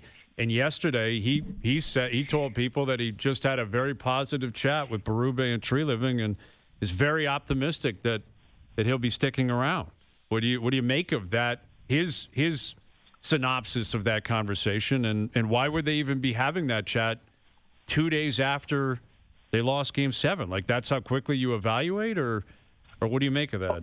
Yeah, and again, I can only answer Jeff's question what I would do. Mm-hmm. And again, I'm not here to critique the players individually. They're really good players. Mitch Marner's a top player in the league. We know that. This is about the team now, and it's about finding ways and exploring ways. I said the other day, nothing would be off the table for me right now. Joe Thornton went and won a Hart Trophy and won a scoring championship, and Joe Thornton is a hell of a player. He's a first ballot Hall of Famer. But at some point in time, you got to look at it and go, this is what our team is about, and are we going to consider things that can change outcomes? And I think Craig Berube tried. I don't have any question that he tried. I think right now, back to when you said, when did it start? A different environment, a different scenario for these players. I think could see them have success on a team level in the playoffs, certainly. But I think the goal for me is looking at it with respect to the team. So if Brad and John feel comfortable, feeling that this is what's going forward, then that's their call. I'm just telling you what I would do. Mm-hmm. What did you make of Craig Berube having to – brought this up and made a great point yesterday, but what did you make of Craig Berube having to yell at his team and tell them to wake up halfway through a Game 7? What did I make of it? It's just stop and think about that, right? You're playing Game 7. You think about the play. You're excited about playing a Game 7. He's telling them to wake up. You can't even have a nap in the afternoon because you're so excited about playing a Game 7. The adrenaline's flowing through you, and he's trying to tell a team to wake up. That is scary stuff. It's unbelievable. It's hard to fathom, and that's why I say, I think where the Leafs have found themselves the last number of years, it has been a direct result of the environment they've been in, the environment that was created with the Shanahan plan and Kyle Dubas. That's how I feel about it. I think that Kyle Dubas said, I'll bet my career on it, that he thought that it would be all about artistic merit come playoff times. Not like that. You cannot have all wide receivers on your offensive line. You can't have all DBs on your defensive line. You better have different players that can play different roles if you want to have success. Kyle thought he could do it differently. With Craig Button. So the news today is that the New York Islanders have asked permission to chat with Brendan Shanahan, and MLSE has granted them that permission, which would suggest Shanahan probably won't be here any longer. If that's the case, if it gets to a point where it's just Keith Pelley, the president and CEO of MLSE, and that's who Tree Living is directing, or is going to for, direction or to have whatever move he wants to make okayed in the end, how does that change Tree Living's power, his abilities, and how do you think it could change what the Leafs do moving forward if Shanahan isn't here anymore? Well, Brendan came in and, giving Brendan his props. I mean, he came in a situation where he wanted to change fundamentally some of the culture around the Toronto Maple Leafs. And he was very successful in terms of, making some hard decisions and making some significant changes and acquiring talent and getting the team into a place where they could be as successful as they have been in the regular season. But, with what's transpired, and now saying, okay, different eyes on the thing, different philosophies. Brad comes in with a different mindset, even though he was hired by Brendan. And now it gives Brad an opportunity to move forward with his philosophy. It gives Keith Pelly a chance to look at it and collaborate. It's a collaboration. It's not about, I have all the power, I'm going to tell you what I need to do, and here you go and do it. It has to be a collaboration. And I think with new eyes and new relationships, it creates an opportunity to consider things that are necessary. You don't have to hang on to your beliefs. And there's nothing wrong with Brendan or anybody to hold on to what they believe in. But when it doesn't have success, you got to be starting to think about different approaches. And I think this gives that opportunity to the Toronto Maple Leafs overall. With Craig Button, one thing we discussed a little bit yesterday is the farm system of the Maple Leafs. And there's all this focus on, July 1st. And if Mitch leaves and John leaves, you got to find these guys to sign, or you're going to have to get active in trades. Ideally, you'd have some kids coming. You know the organization well. You know every organization well. How would you describe the Maple Leafs farm system as of today? Well, and when you trade first-round draft picks and you trade prospects, it's not going to be as strong as other organizations, and that's just the reality. And there's no way you can describe it any other way. Easton Cowan to me is going to be a good, solid player for the Toronto Maple Leafs. He's shown the capability. He's grown in his game this year. So when you start with that player and you have that guy, I think that's comforting. Every organization, they don't have like 5 really good prospects. It just doesn't exist. Organizations that have been picking high, they might have 3, maybe 4, but they don't have 5 good prospects. So it's not like the Leafs are far behind. I look at the Toronto Maple Leafs right now, and you look at players they have. I think the blue line is set. I think the blue line, what Brad Treliving has done with the blue line, is really good. I think the goaltending is set. So now you can start to focus in on the forward group. And I'm going to use a comparison, the Minnesota Wild. When Bill Guerin made the decision to buy out Zach Parise and Ryan Suter, he knew it was going to come with some real significant implications with respect to the salary cap and what you could spend. If you let John Tavares and Mitch Marner go, it's going to come with some implications about, okay, where do you find these goals? Where do you find these? But at the same time, what Billy also found out was he could go and look at other players, even some of his younger players, and give them opportunity. And now with the cap space, he's going to be able to really take it to another level, in my view. I don't think this is about 1 year with the Toronto Maple Leafs. It's about, okay, what do we start doing now? And I'm not talking 3 years. How do we get ourselves into a position that a year from now we can feel a lot better about our chances going into the playoffs than we do now? And the blue line's good. The goaltending's good. Matthews is a good player. Nylander's good. With Nyes, it's not like they're decimated. Now you look at where you can add some other players to fortify and strengthen your group, and I think that's the opportunity that exists for the Toronto Maple Leafs. With Craig Button, so we got Game 1 tonight, Dallas, Edmonton. This should be a phenomenal series. Where do you stand on this, Craig? How do you see this one playing out? Well, the Edmonton Oilers offensively have been really good. They're getting balanced scoring right through the lineup. The Dallas Stars defensively have not been good. Jake Ottinger has saved their bacon, literally saved their bacon. He has been really good. You add to it that they've had a number of players that haven't been able to be productive, haven't been able to produce, and now it sits on if you stop Rantanen, you stop Granlund or Hintz, who else is going to score? They need to get a lot more productivity out of players not named Hintz, Rantanen, or Granlund, and they haven't had that. And if their defensive play doesn't improve and Edmonton can get to the goaltender, this series could be over in 5 games. That's what I see right now. I think Dallas has some heavy lifting and some real refinement to get to be a threat to the Edmonton Oilers. Because right now, the Edmonton Oilers look like a wagon.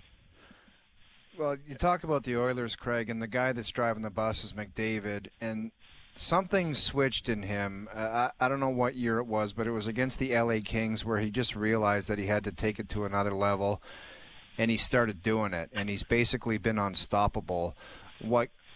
How concerned, like I'm trying to find a way to how to phrase this, like how concerned would you be if you ran the Maple Leafs and their players they don't seem like they want to, not that they want, but they can get to that level, or they have it?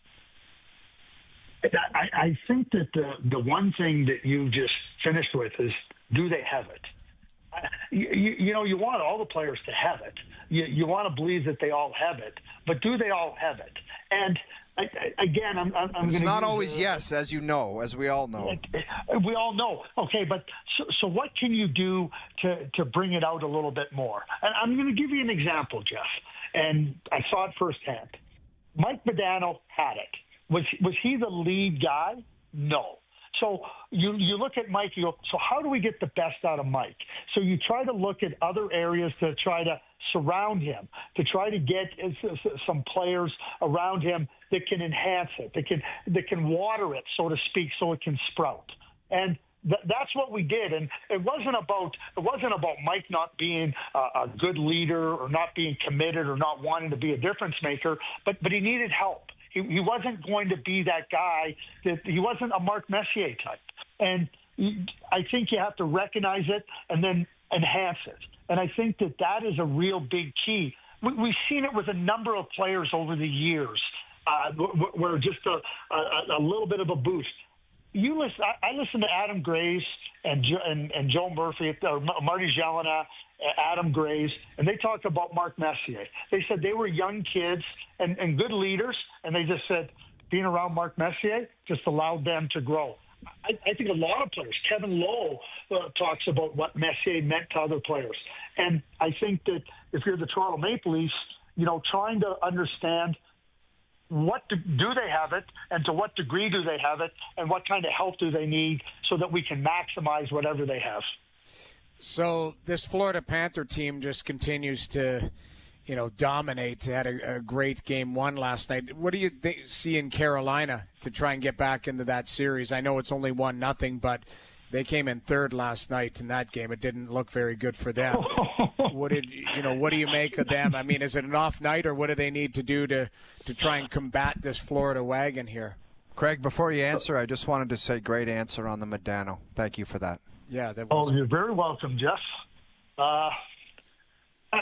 We know Carolina plays a relentless style of game.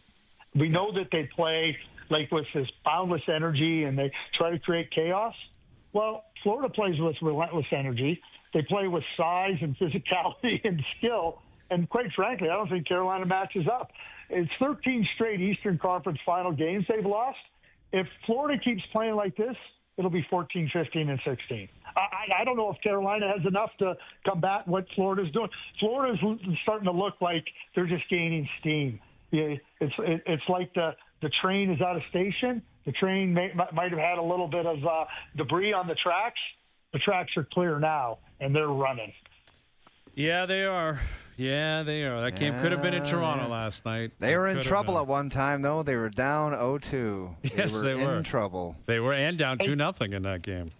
Jeff, let me ask you this question, though. Go ahead. So, and Jeff, Brian, Jamie, all three, okay? So they're down 2-0 going back to Florida. They're down 2-0 and 3-1 in Game 3. I never sensed that Florida was in a state of panic. No. Did you? No, it never felt that way. No. It didn't whatsoever. I mean, that's the truth. They never even – I mean, look at the way they played in Game 6. Like the Leafs played really, really well. They go down there, they beat them on home ice, and then day of Game 7, Matthew Tkachuk is like, we were preparing for Game 7 the whole year. We're ready for it. This is what we're built for. We're just going to go show it tonight. I'll tell you one thing. Never sounded nervous. When you're up 3-1 in a game where you're up 2-0 in the series, you can sure as hell put it on a team to make them panic. I'll tell you that. And it just didn't materialize that way.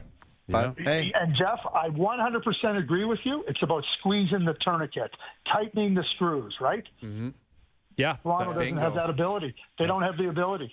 That's true. That's where you need, because there's so much focus on so many different things, depth and defense and goal scoring and all that. And maybe it was a depth guy that needed to make it 4-1, or maybe it had to be Matthews. Maybe he had to say, guys, we're winning this game 5-1 tonight. Follow me. Here we go. And it didn't happen that way, and the rest is history. All right, Craig. Yeah. Enjoy game 1 tonight down in Dallas. We'll do it again soon. Thank you for this. I will. Yeah, thanks, you guys. Have a great day. There he is, Craig Button, joining us here on the Maple Toyota Hotline. Drive the built-in Canada fuel-efficient, fun-to-drive Toyota RAV4. Gas or hybrid models available. Visit mapletoyota.com. Let's put that to bed. R.I.P. We can't discuss the shoulda, woulda, Can't couldas. keep doing this. Yeah, Dude, can't keep doing No way, this. man. No way. Although, okay, one more before we put it to bed. Okay. More. What do you think will be more? What do you think will be referenced more in the future? That game 3, where the Leafs could have gone up 3-0 and they had it. No, it'll be game 5 and 7. Okay, you have to pick one game. Game 3, 5, or 7. Pick one. Game 7. I'm sorry, just game 7. Game 7. Game 7. Their coach, because of the I don't know why magnitude I was fixated on that, but seeing the coach lose it on their team in a game 7, where usually the guy has to take a timeout and say, everybody calm down.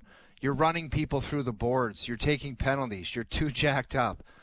Like, it was just, I mean, I'm sure fans have a different experience of that debacle going into the building. I don't know. Yeah, you're That's probably what they're right. going to remember. Because, Hayes, you said it before. It's too polarizing, Brian. Going into Game 5, you were like, "This is a legacy game. This can be the difference maker. It's the pivotal game to go up 3-2 or down 3-2. In that scenario, it pales in comparison to 7. 7 would have been a legacy game. Mm-hmm. Coming off 6, you go down. Yeah, you have a stinker in Game 5. Everybody has a stinker, but they responded with 6. The most jarring thing, which people would have bet their house that would have never happened again.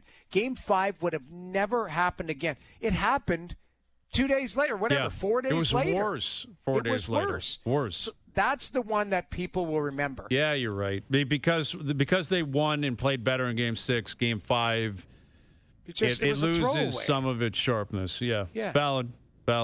All right. We got some role play. We got some mini Jerry's. We got some confirms coming up. It's called the potluck. The potluck. It's called a potluck. And we're starving. Get a plate. Yes. And get a giant fork and a giant spoon and a knife. Yes. And sit down and put a bib on and get ready to feed. All right, here we go. Overdrive continues. TSN 1050 and on TSN 4. At FanDuel, we know hockey fans don't just have a hunch. You have a hockey hunch. You could tell they're going to light the lamp before they do. You could see that assist coming a mile away. And you just know when your goalie is totally in the zone. So put your hockey hunches together for a same-game parlay. Bet the NHL all season long on FanDuel, North America's #1 sportsbook. Drinking more of summer with Tim's new Oreo Mocha Ice Caps. With Oreo in every sip. Perfect for that summer romance you longed for. Or that summer fling with the pool you longed for. Either way, drink in summer with Tim's new Oreo Mocha Ice Caps.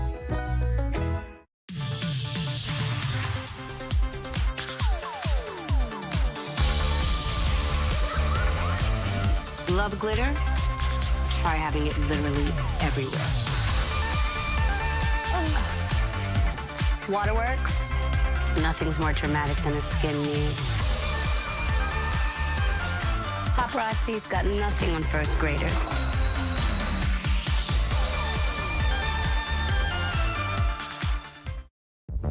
From the #1 rated brand in cordless outdoor power, the Ego zero-turn riding mower with E-Steer technology drives like a car, turns on a dime, delivering ultimate control with the precision of a steering wheel. It's weather-resistant, and with 22 horsepower, it cuts up to 2.5 acres on a single charge. Powered by Ego's patented 56-volt arc lithium battery technology, the same batteries used on all Ego tools. Find an Ego retailer near you. Bar none, there's nothing else better than Auto Trader. Knowing they're Canadian, I think absolutely is a cherry on top. That definitely changes the game for me. It's been around for 50 years, and it's still the best place to buy or sell a car. The answer is Auto Trader. Choose joy. Choose the road. Choose to get out there. Choose to make memories. Choose your calling. Choose to go for it. Just choose. Mazda, we craft cars for those who choose to do more than simply move. Hiding muscle and joint pain behind a smile? Voltaren can help. Voltaren contains a clinically proven anti-inflammatory that penetrates deep to relieve your pain and reduce inflammation. Voltaren, the joy of movement. Domino's new Parmesan Stuffed Crust Pizza tastes like never before. Because Domino's has never had stuffed crust before. Seriously. But we do now, and it's stuffed with melty cheese and topped with garlic seasoning and Parmesan. Try it for the first time tonight. From Domino's. For the first time in MasterChef history, we'll have partners in the kitchen. Mothers and daughters, best friends, husbands and wives, a divorced couple. Leave me alone. Let's see who's the best. MasterChef, tonight on CTV. Stream tomorrow on Crave. The 105th Memorial Cup on TSN. Wear the red dress, wear the wings, be a good girl. They should have never given us uniforms if they didn't want us to be an army. If you want to fight, then let's fight together. What's happening? Rebellion.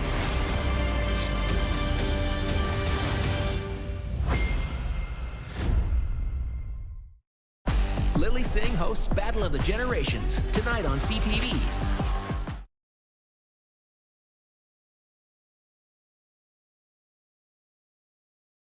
Now, back to Overdrive with Hayes, Noodles, and the O-Dog. All right, so I was just in here talking with Doogie, and, we're going to do the potluck here. We're going to have some role play, some mini Jerry's, and some What's confirm. it smelling like in there? Because yesterday was, it was like he repainted the walls with his cologne. The cologne was heavy yesterday, and then actually, Doogie and I were on our way out the door, and there was a woman that works in here who had a perfume on, and worlds were colliding, and I thought, Doogie, like there could be, who knows what's going on around here, and I think that's what Doogie's doing. There's all this competition with colognes and perfumes and all this different stuff going on here, and Doogie's trying to make sure everyone knows what's going on. That's the third thing we're going to do. We're going to do a bunch of different things. The salad rebuild. I don't know what the other one was. What was the other one? Oh, Mike Crapper. Was it Crapper? Yes. But that wasn't it. No, it's salad rebuild. What did we just talk about like an hour and a half ago? Salad rebuild and something else. I can't remember what we were. Yeah. Oh, Lou Brown Awards. Yeah, the Lou Brown, Awards. That's the right. salad rebuild, and we have to just get people to put their application in if they want it. We're going to do the final rose with Doogie. Yes, Data Doogie. At Doogie. Maybe the date of Doogie is coming up at the Canadian Open. Doogie's going to be there, and maybe if you want a rose, you come to the Canadian Open to see Doogie. Yes, I heard this morning that the rink hole looks incredible. It's set up. It's dialed in. Osprey Valley, TPC. It's ready to rock. Can't wait. 2 weeks. Today we're going to be up there. 2 weeks today we're up there. Are we going to get the O-Dog hazy little private? That's a good question. I have not. I haven't kicked if anybody's tires on involved in that, if me and Hazy can do our little pre-tournament kind of we assessment, like to go and just survey like the grounds. We enjoy surveying the grounds when no one else is around. You jerked us around a little bit last year with no carts, but we'll fix that this year. Yes, we will. We will do whatever we have to. So we got the potluck going, but we didn't know what intro to play, and I think it might be a good time for us to establish, which one is our favorite. Do we like role play? Do we like Jerry's? Do we like confirm? Like which one, if you had to pick, role play. Role play is your favorite intro. Yeah. Okay. Really? Noodles, do you have a favorite? I like Jerry's. See, I would say confirm. I think Really? I can't get enough of That's Fergie, why it's man. called a potluck. Yes. Yeah, play Fergie. You want to play Fergie? Play Yes. Fergie to set the tone for what we're about to get into. Play the confirm or I deny. can neither confirm or deny that. All right, I can neither confirm or deny that this is in fact a segment. Enough. We don't need any more than that. Okay, role play. Let's get cooking here. Oh, you're playing the role of Craig Berube. Craig Berube, what is your level of concern that you personally can get Austin Matthews and William Nylander to be killers in the playoffs? I am Stevie Caldwell. A couple of whiskeys and 5 or 6 beers. Okay. Because I like their talent. I love their abilities. Austin Matthews, when he's a 200-foot player. He does all these great things, but it's not like Craig's been here and it's the 3rd year of Austin Matthews and these guys. This is the 9th, right? So this is stuff where, and people keep coming out to me and they're like, they were close and it was the Cup champs. And I'm like, how many years can you keep saying that? Like, how many years can you keep saying, well, the other team's good? The other team's always going to be good. Yeah. And when the same guys do the same thing in the same game, it's a concern. But Craig kind of shined some light on it, where he was like, Mike Modano kind of got it done, and he figured it out. So that kind of perked me up a little bit because I was down in the dumps. I'm not kidding. It's tough to do this, like, year after year. The same nonsense. But I don't know. They got to switch up the mix. But he's got to be looking at that saying, because, guys, it's going to be the same thing next year. And it's been like that for a bunch of years. It's the regular season I could give a crap about. A crap. Because I know it's fast forward to see what they can do in the playoffs. Yeah. The regular season has been meaningless. They're a 100-point slam dunk team that's going to get in. And then it's like, what are you going to do this year? And it's always the same thing.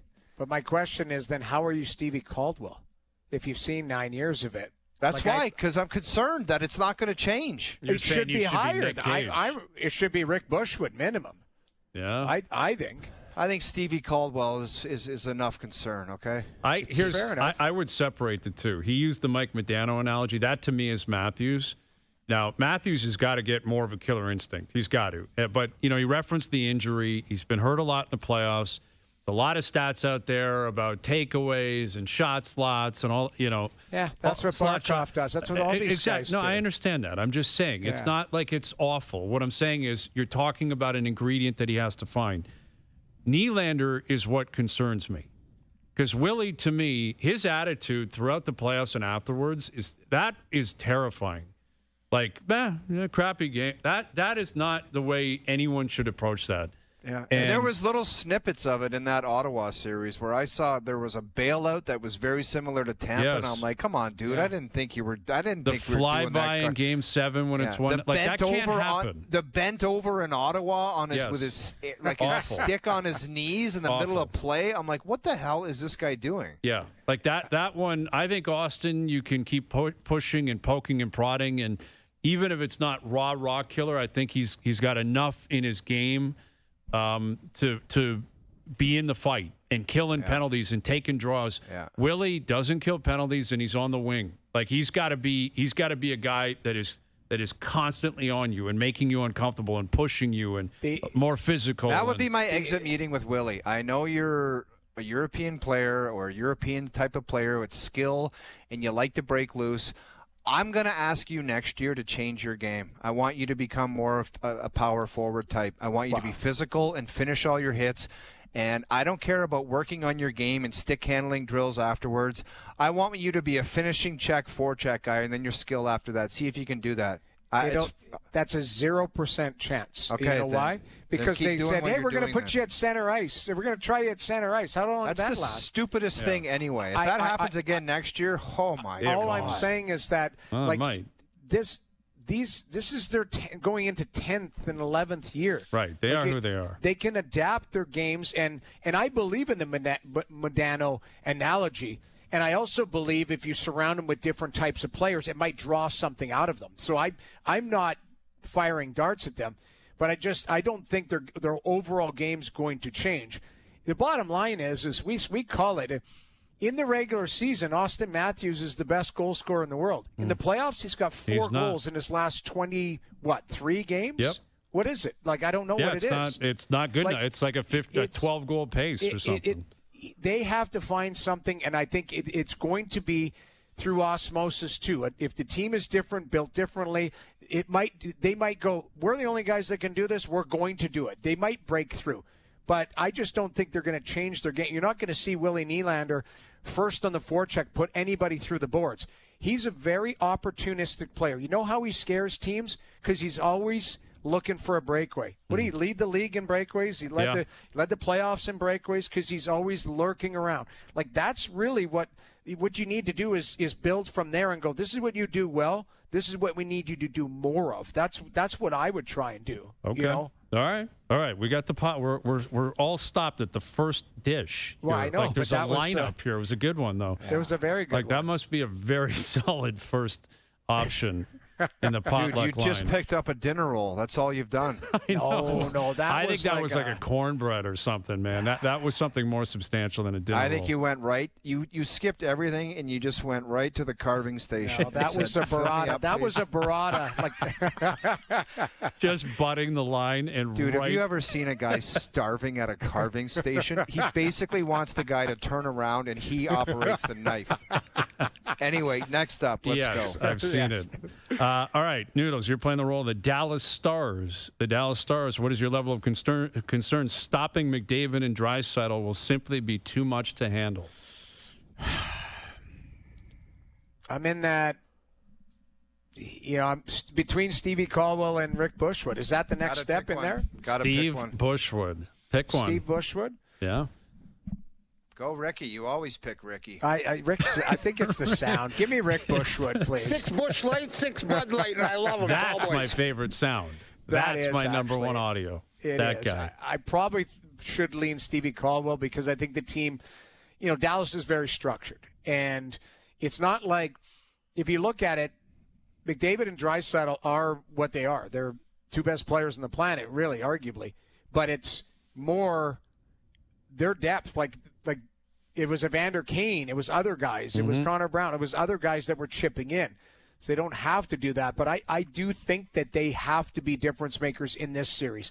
This is the one that if they're going to get to the finals, they have to rip it through. They have to break through. So I'm Rick Bushwood then. I'll give it that. I think that's valid. Like I think in a way they were slow playing a little bit in Vegas. Right. Like they won in 5, and they played well, and they defended well, and all that. And McDavid was all bent out of shape at people asking about their defensive play. Right. And that's going to have to continue. But I do think there's like another gear which is scary from those two. And they're healthy and they're ready, and I think it may be – I could see McDavid absolutely flying tonight, like flying in this game. All right, we'll move past my role play. Let's get to Mini Jerry's. We got to get past the appies here. Right now, we're getting going here. All right, Mini Jerry's. Mitch Marner will have the highest cap hit in the NHL next season. What's your Mini Jerry that Mitch Marner will have the highest? I believe it's Draisaitl, $14 million. 14? You're going to pay this guy more than I'm not saying I am. I'm asking you guys, what's your Jerry's? I'm sorry. I'm answering it. You're going to abstain? You're abstaining from Jerry's. I'm going Tortorella. I'm not You're not going to answer a Mini Jerry. I'm answering Go ahead, it, Noodles. and I am. It's going to be damn close because if he decides it, like if you go Chicago, if you decide Utah, Chicago, one of these teams, Shanny might just make a splash if he ends up with the Islanders and goes, come with me. I'll give you 14 sheets to play in New York. 14.1, so you're ahead of Draisaitl. Yeah, see, my number's lower, Brian, because I think the number 14, it might be 13.85. Like it might be, I don't know if here. Shanny was in the crowd watching that performance too. You think he's just dying to have him on his team? He was also there against Montreal and Columbus, and he wouldn't get off him. Keep in mind, he's the reason they stuck around forever. This is if you're going to a new organization, if you're the Chicago Blackhawks, if you're some of these teams, and Mitch Marner even looks in your direction, it's blank check. I'm sorry. Blank check. I think Utah in particular. Like Utah, they got the new owner. It's a new market. They don't know better. They're looking for a star. I think Chicago. Yeah, I hear you. But Chicago's got history, though, is my point, Noodles. Yeah, I get it. But, they won 3 cups in the last 15 years. They're an original 6 team. Right. Yes, they need help, and they may – but if they're smart, if I'm Chicago, I'm looking at this saying, we're not even close. Even with Mitch Marner, they're terrible. Like, you put Marner on that team, they're still one of the 3 or 4 worst teams in the league. They're a terrible team with Marner and Bedard. But what if they start? This is my point. What if the starting point is Marner, and then it's 3 or 4 other players in free agency because they've got money to spend and they've got currency with draft picks. This is the time where you start to surround it, and it's not just guys around the like. I think they need to go big game hunting. Okay. I think Mitch Marner. I'm going to fall short at 14 though, so I'm going to be lower on this, like 28%. But it's going to be a big number. I'm with you. It's going to be a big number. I'm with you. It's not 0, no. Which, again, it should be 0. They're like Leon. He should not be anywhere close to Leon Draisaitl. No, he shouldn't. Like, I'm sorry. He's a hell of a player. He got 100 points. But if I'm a GM and he said, I'm next in line to set the market, I would say, no, you're not. You're not that guy. Sorry. Yeah, and I think a lot of GMs will. I think there will be all you need is one to push him ahead. But I think a lot of them would. I think a lot of, like, Rantanen just signed for 12. Rantanen, and he's as good as Marner in the regular season and significantly better in the playoffs. But you're right. But Rantanen got 8 years. He went to a tax-free market and he signed an extension. Like he went to a new organization with the extension. This is free agency. And the cap is going up. Yes, but that was effectively free agency too for Rantanen because he didn't have to accept the Stars' offer. He could have said, no, then I'm not taking it. I'll go to free agency and sign somewhere else. Yeah, he could have. He decided to accept what Dallas was willing to pay him. Guys, you're holding up the line 15%. 15%. Mini Jerry here. Scotty Scheffler completes the career Grand Slam by the end of next season. He needs a U.S. Open and a British. He'll have two cracks at both over the next 2 years. Scotty Scheffler will have the Grand Slam by the end of next year. So 2 more U.S. Opens, 2 more British Opens. I've got to go 80%. Wow. Yeah. That's a big number.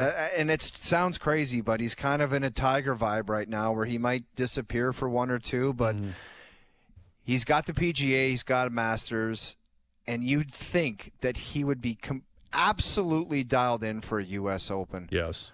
Like this Oakmont track, I've played it, the premium on accuracy, and I think Johnny Miller always said, look, U.S. Open winners, if you're a fader of the golf ball, you're going to have an excellent opportunity because things kind of keep in play. This is tailor-made for Scotty Scheffler. Like, the guy hits bullet cuts 320. It's like, what? I don't know how you stop him. And he's putting now. Like, that's the crazy thing. At the PGA, he was putting. At the Truist, he's putting. Or not at the Truist. At the, where did he win? In Dallas a couple of weeks before, the Byron Nelson, I think it was. The guy, like, that's what's terrifying. If this guy's like top 20 in putting, he wins. Yeah. If he's top 10, he wins by 6. You know, I don't know. I don't know if I'm going to get to 80 because he's only got, like, we're talking this year and next, and there's other great players. He's getting one of them. 100%. He's getting one of them. I'll say 49%. I'm just into the minority, but that's a massive amount of respect for this guy. Deserves it. Deserves it because he is better than everyone else. As good as Rory is and Bryson and Xander, there's a bunch of great. Scheffler is a different animal. Well, I will play the field then. Yep. And I'll go 38%. Okay. I mean, that's reasonable. Like, again, like the PGA, he had won the Masters twice. This is the first time he's won a non-Masters major. So it's not going to be gift wrapped to him. Things can go awry. He just feels like he's completely overcome the early season hand issues and all that. He's back to being the top dog. All right, we'll get to the dessert with a little bit of confirm. Okay, we'll come back and we'll get to confirm or deny. Overdrive continues. TSN 1050 and on YouTube Live.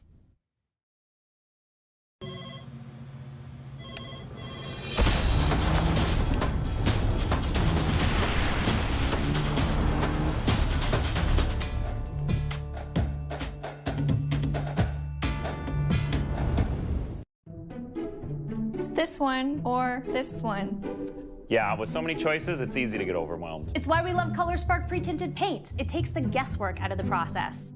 What are you doing here? Let me show you. What is going on? I don't know, but it looks great! Whatever your style, ColorSpark has you covered with their premium pre-tinted paint. ColorSpark by Rust-Oleum. Now available at Walmart and online through participating retailers. Visit colorspark.ca for details. Doing a tile project? DMX tile membrane installs up to 50% faster compared to the competition. The secret is in their unique dimple shape. Trust me, once you've tried it, you'll never go back. Available now at Rona. From the #1 rated brand in cordless outdoor power, the Ego zero-turn riding mower with E-Steer technology drives like a car, turns on a dime, delivering ultimate control with the precision of a steering wheel.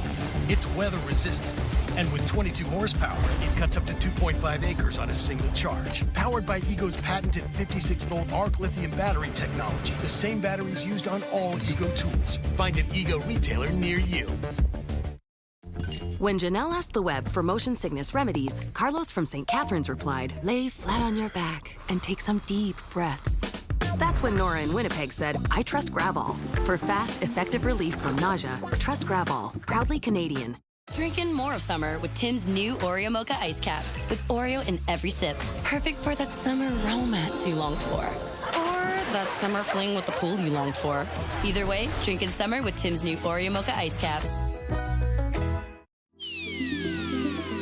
Your financial journey starts here. Investing 101. Alternative assets. In a state of mind. Avoid the hype. Talk lines. Craft the diffusion curve. Manage Whatever life you choose, gold is easy to invest in online. It could help you grow what you have and protect it. Gold. Choose your own path. Whoa! Who half-assed his framing? Oh boy. Son, no one likes a half-ass. No one. You can't half-ass Florida in Canada. Jeez.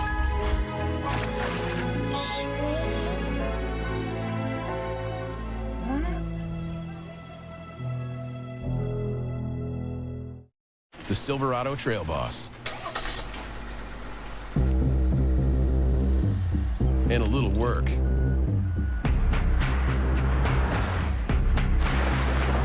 And a little play. And a truck that says no to nothing. And Chevrolet. Truck Month is on now at Chevrolet. Get 0% financing for up to 72 months on select 2025 Silverado models or visit your dealer for lease offers. And Chevrolet. Together, let's drive. You missed surgery. I moved here to be with you. It's time I start spreading my wings. An all-new Sullivan's Crossing, Sunday on CTV. Stream next day on Crave. The Ottawa Charge make their maiden voyage to the finals. What a moment! Where they'll square off with the defending champs. Minnesota Magic in overtime! Winner takes all. The PWHL Finals, only on TSN.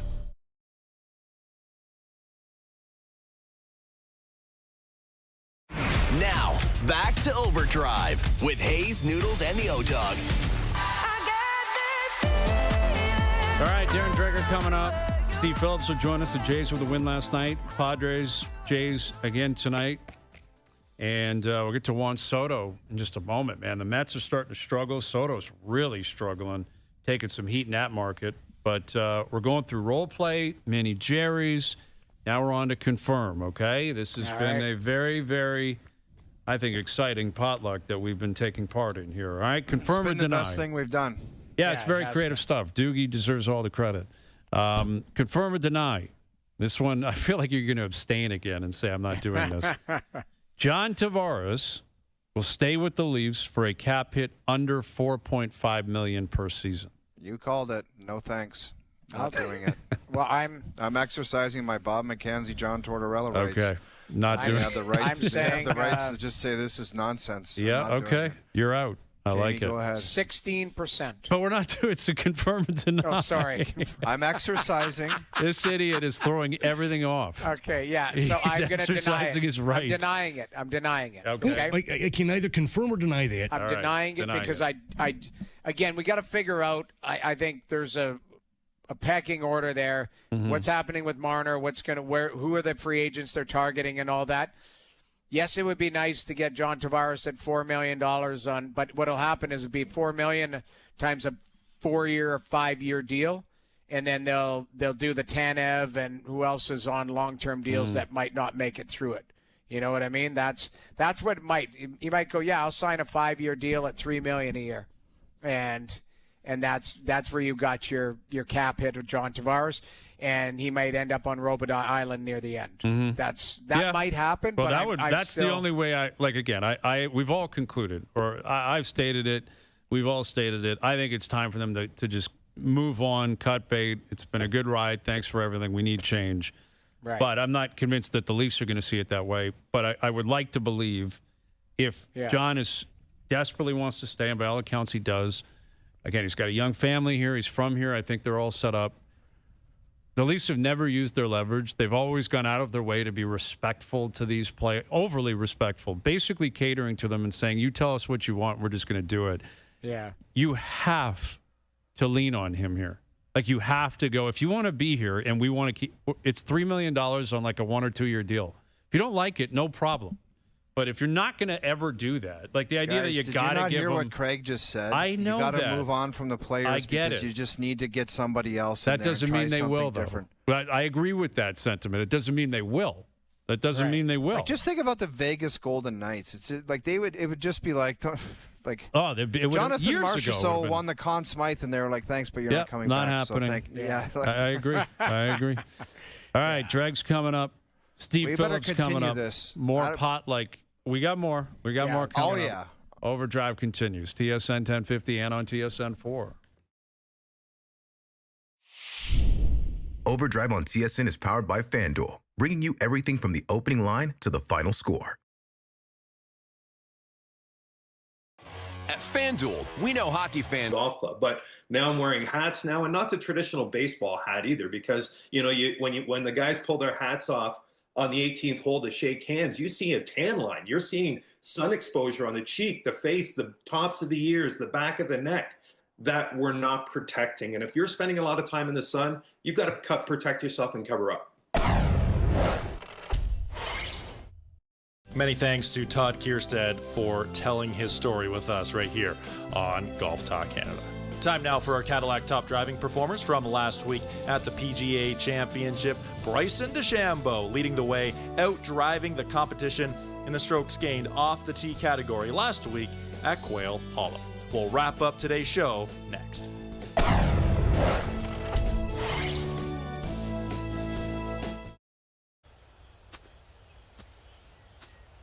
Let's see. Can I clear the rocks? Or just pitch it to the fairway? Is the ball sitting up?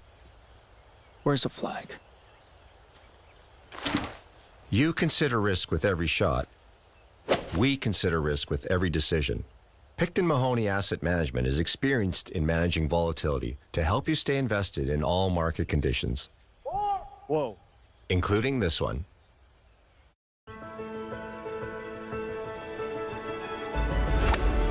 From majestic fairways to challenging bunkers and spectacular greens to just about any hazard you might find, we'll keep you covered off the course. From cargo liners, bump step, floor liners, and more.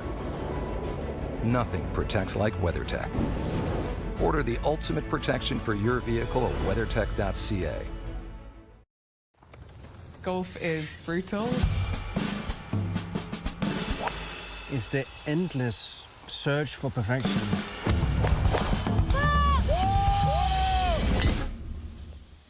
I might have hit the best shot in the world there. It's about winning. It's about how do I master myself. It's like an extra school for life. It's just about finding your peace within yourself. Oh, don't go in the bunker. Golf is golf, wherever you play. Our idea was to bring back the moustache. For the brother I lost. To turn it into a vehicle for change. To fight cancer. Driven for one glorious month of every year. Straight up save lives. But all of you started a men's health movement. It's so powerful. And made the moustache a symbol. Relax, everybody. It's mustache time.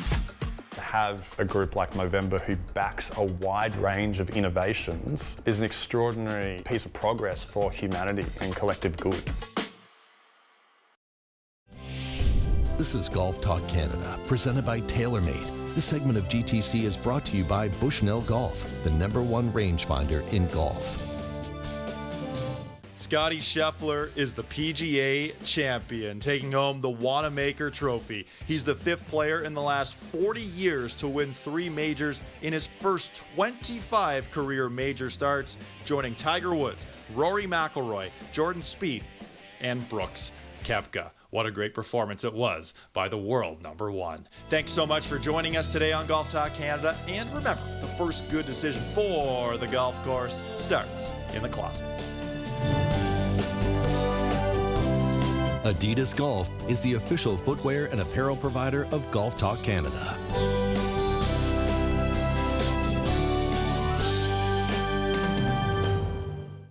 The heroes we need now more than ever. They're super adequate. Not the best locker room pep talk I've heard, but not the worst.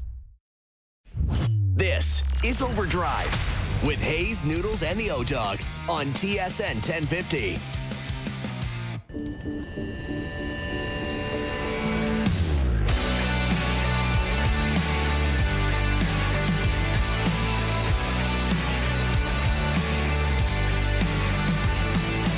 Final hour OverDrive continues, powered by FanDuel, bringing you everything from the opening line to the final score.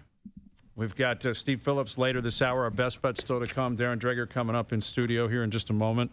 Reports indicating that Maple Leaf Sports and Entertainment are going to have a board meeting at some point in the next couple of days and figure out what they're doing with their, with the ownership and with Shanahan and some people, wondering if it's going to be a different streamlining in terms of like Keith Pelly's role, and if they move off the president's role for the hockey team, what does that mean for the president's role for the basketball team?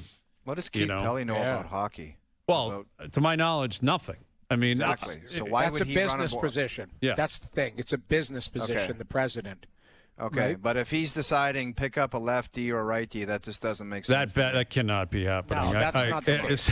I mean, I don't think Keith is going to be in there saying, "Hey, you know what? I got an idea. No, why don't we?" He can go ahead and run the business operation, but if any kind of player personnel is running through him, that's insanity. Yeah, I don't. That's not what I'm intimating. That's not what I think is. That's not what's going to happen. I think it's just about cutting out the middleman, possibly. I don't know if that will happen. Maybe it won't. Maybe they'll replace Shanahan if he leaves. Maybe Masai stays here for a long time. I don't know. Most presidents, I think Shanny's an outlier because he's a former hockey guy. Like, the president of the Ottawa Senators is Cyril Leader. Like, Cyril has, he's a great businessman, great person, all that. But I don't think he's calling Steve Stais and going, you need a right winger, you need this and that. He's the business guy and the business brains, and I'm sure he's involved because of the money they're going to spend. Like, I'm sure he sets budgets and all that. You look right through the league, a lot of teams' presidents aren't your traditional or, a former hockey guy, former player, right? Well, Joe Sakic might be an outlier, I guess, right? But I think he's president of hockey operations, right? Like, that's the thing. It's like a play on words where Shanahan's president and alternate governor, which I'm assuming comes with more money and maybe more responsibility in terms of dealing with shareholders, dealing with season ticket holders, dealing with the marketing side of things. Like, I think Shanahan has had his fingerprints all over almost everything. Game ops, all types of different things. Yep. Where if you're the president of hockey operations, then that is very focused on, the actual – the players and the team building and all that kind of stuff, where I think Shanahan has done a variety of things. Yeah, the business side. Yes, but it's like Shapiro on the baseball side. Like, nothing major happens without Mark Shapiro signing off on it. It's the same thing here with the Leafs. Like, nothing happens unless Shanahan signs off on it. Trey Living can sign Yanni Hakanpää or something, or bring in Steven Lorentz. But a decision on whether or not Matthews will be the captain, I'm sure Brendan had a very strong voice in that. 100%. I agree. And what happens with Marner moving forward, if he's here, Brendan will make the ultimate call on that, I would think. And maybe that's what's going to just come to an end.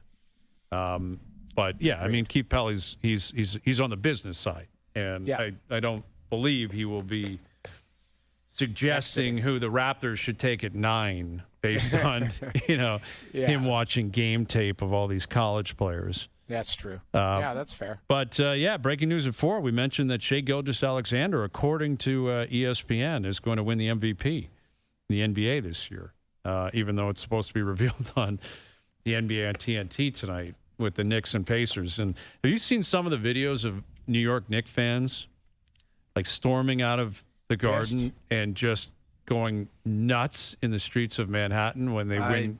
I got to turn them off, man. Like, I find fan interaction videos, fans drinking, fans fighting. I don't know. I find it to be the biggest turnoff of, like, it's insanity, Hayes. Yeah. It's insanity, man. And it's a part of the reason why I used to travel around. Me and my wife always used to go to hockey games, whatever city we're in. I don't think I'm into going to just sporting events. It just freaks me out, man. I hate it. Well, it depends on what you want to do. Like, I agree. Like, I'm not big on the fights and seeing all of that, but I don't mind going to a game and enjoying it. Like, it just, everybody, there are people that get overserved. There are people that get worked up.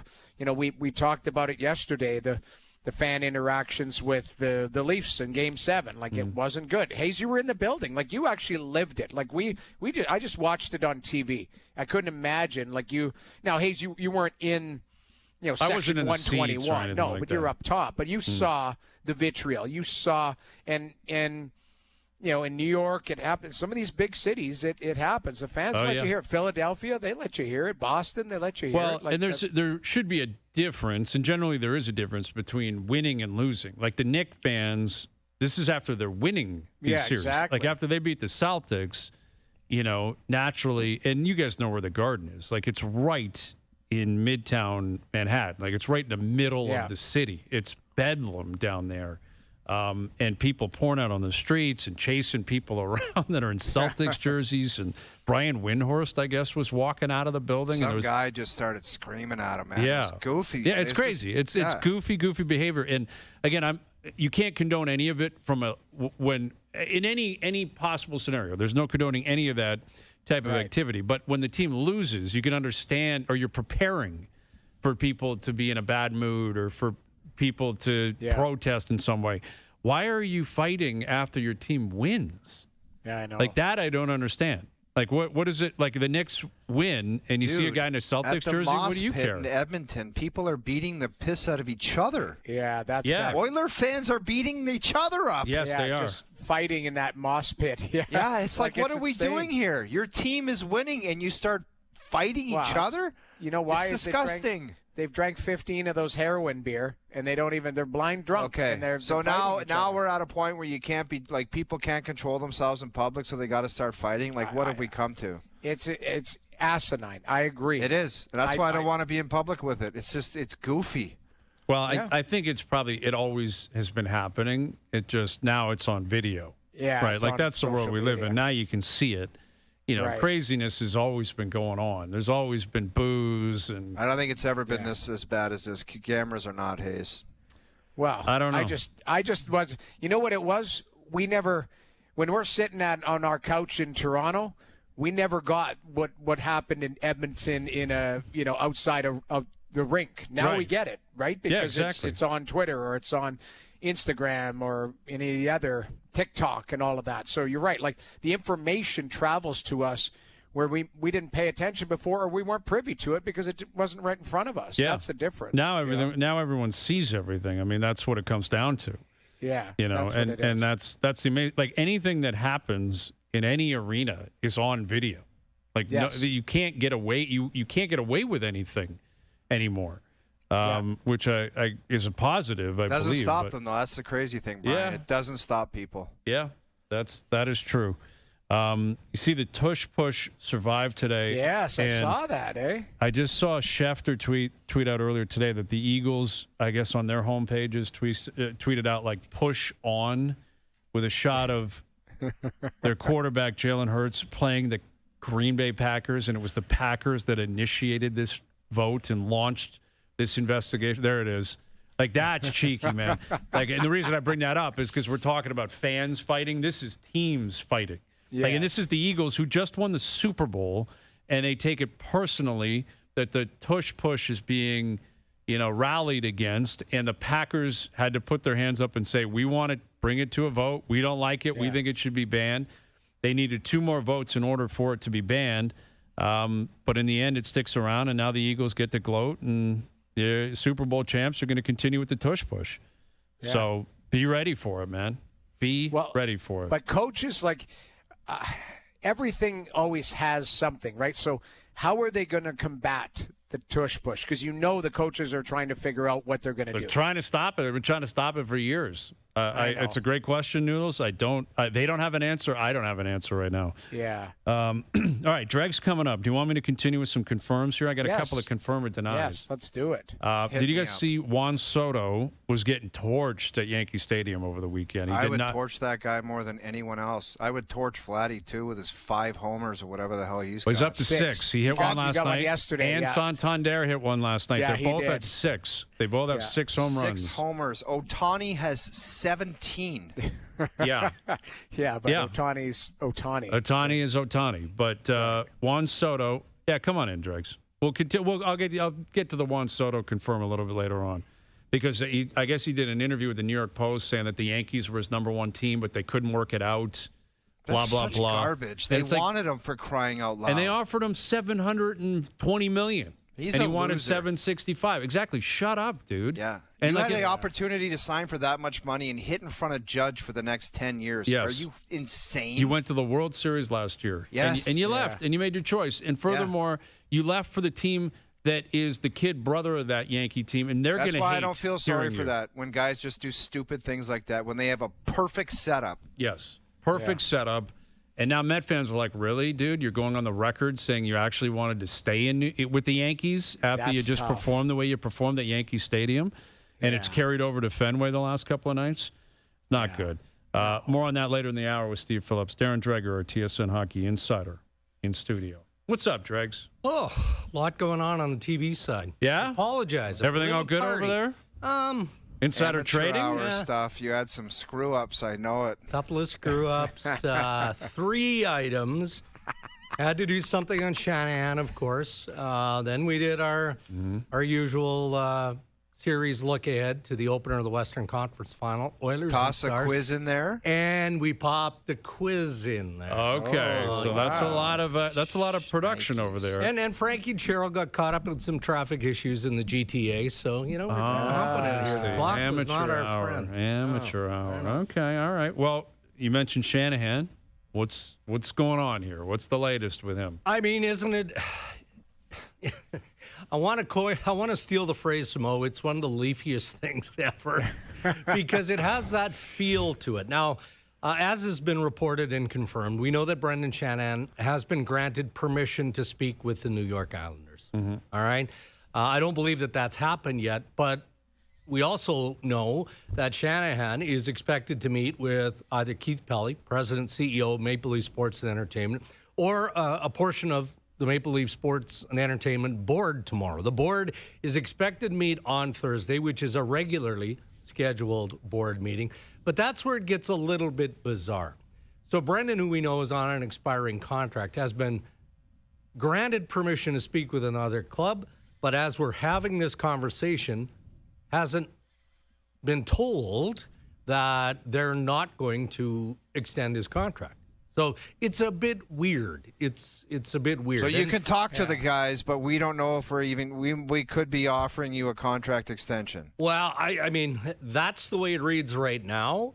And that's based on some who are close to the situation who are looking towards tomorrow. But doesn't it kind of read like that, though?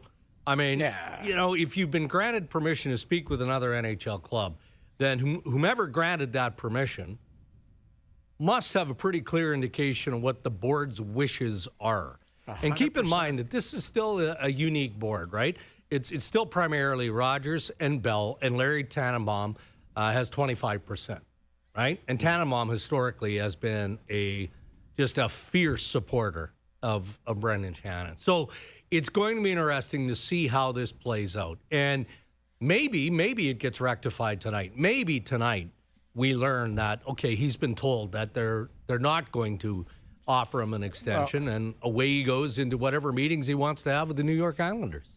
Dregs, I mean, doesn't it, again, we're just reading Hayes, you always say the tea leaves. Like looking, when you look at this, like if they were hell bent, like absolutely not. This is our guy. Yeah. Wouldn't you just say like, no? Like I'm sorry, you're not going to be afforded an opportunity to talk to the guy because he's our guy and he's our guy moving forward. That's the only thing that kind of sends my radar up on that. Well, look, I mean, it's a pretty strong indication that Shanahan isn't coming back. I mean, to give him that opportunity, like it's not like there's another team in the National Hockey League that is going to offer him a better deal, more money than what he's getting from the Toronto Maple Leafs. So that's not an issue.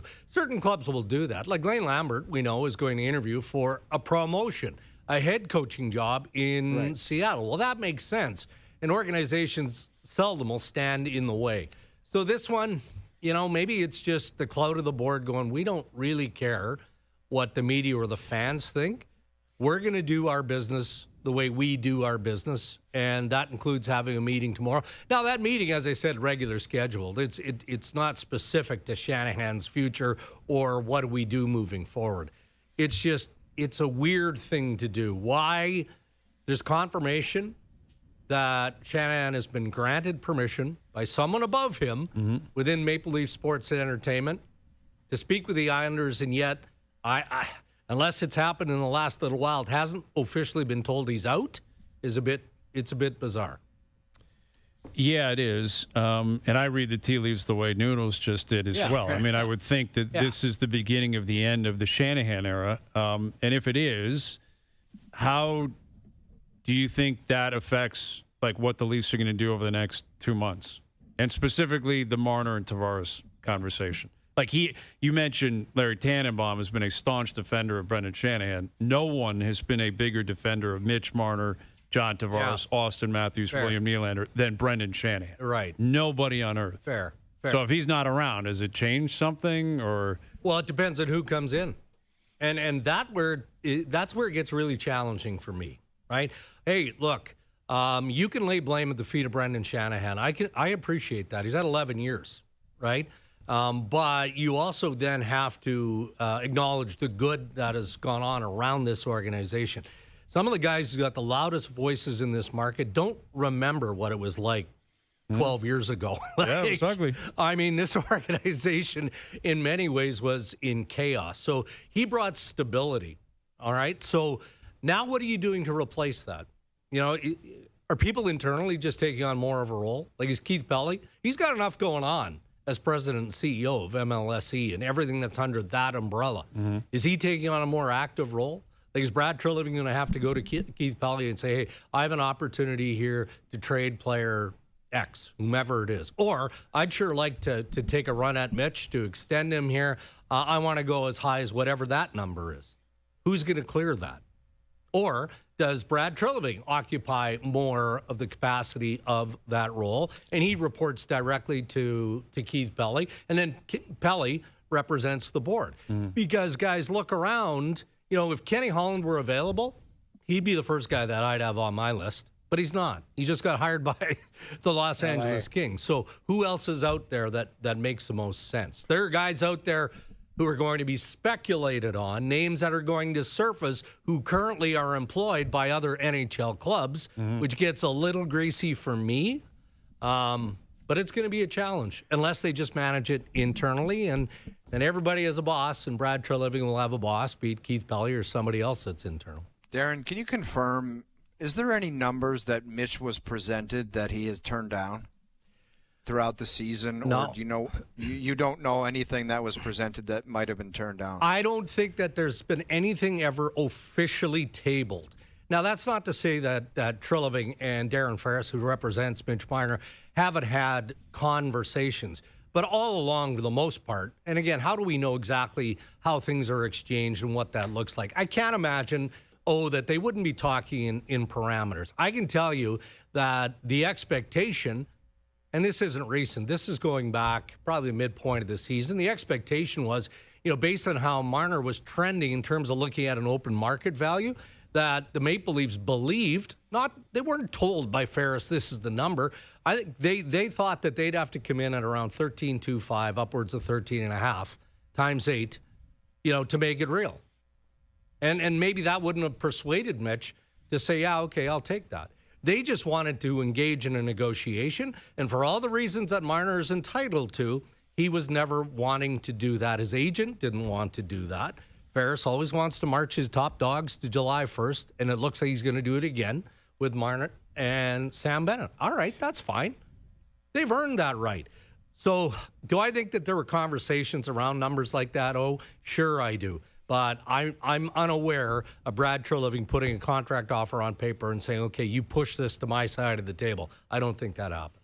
Dregs, realistically, because we were talking about it in the last hour, you're right. Mitch Marner has the opportunity to go anywhere he wants July 1st if he chooses. Yeah. How big is that marketplace for him? We kind of talked about this as part of the quiz. I mean, it depends on which side you're looking at. If you're Marner, I would think that list is probably it's short, right? I mean, every player, unrestricted free agent, wants to go to a low-tax, state. So you're looking at the Florida Panthers. You're looking at the Tampa Bay Lightning. You're looking at the Vegas Golden Knights. Nashville is a team that fits into that dynamic. The Dallas Stars fit into that. There are a number of teams, right? Well, that's best case scenario. So as much as it is about the money, it can't all be about the money. Otherwise, then you are looking at a much larger list of teams. The Detroit Red Wings would love, Frankie Corrado just talked about this, the Red Wings would love to add a piece like Mitch Marner. Right. Does Marner just want to go down the highway to Detroit? I probably not. What about Utah? Utah would like to make a splash. Mm-hmm. They've got the resources there. The San Jose Sharks, again, resources. They'd like to make that splash. I'm thinking that Marner wants to also win in the process. And the team I keep coming back to is the Vegas Golden Knights. And they're going to, if they're going to be a big game hunter in the Marner sweepstakes, and they've got to move money. That's pretty obvious.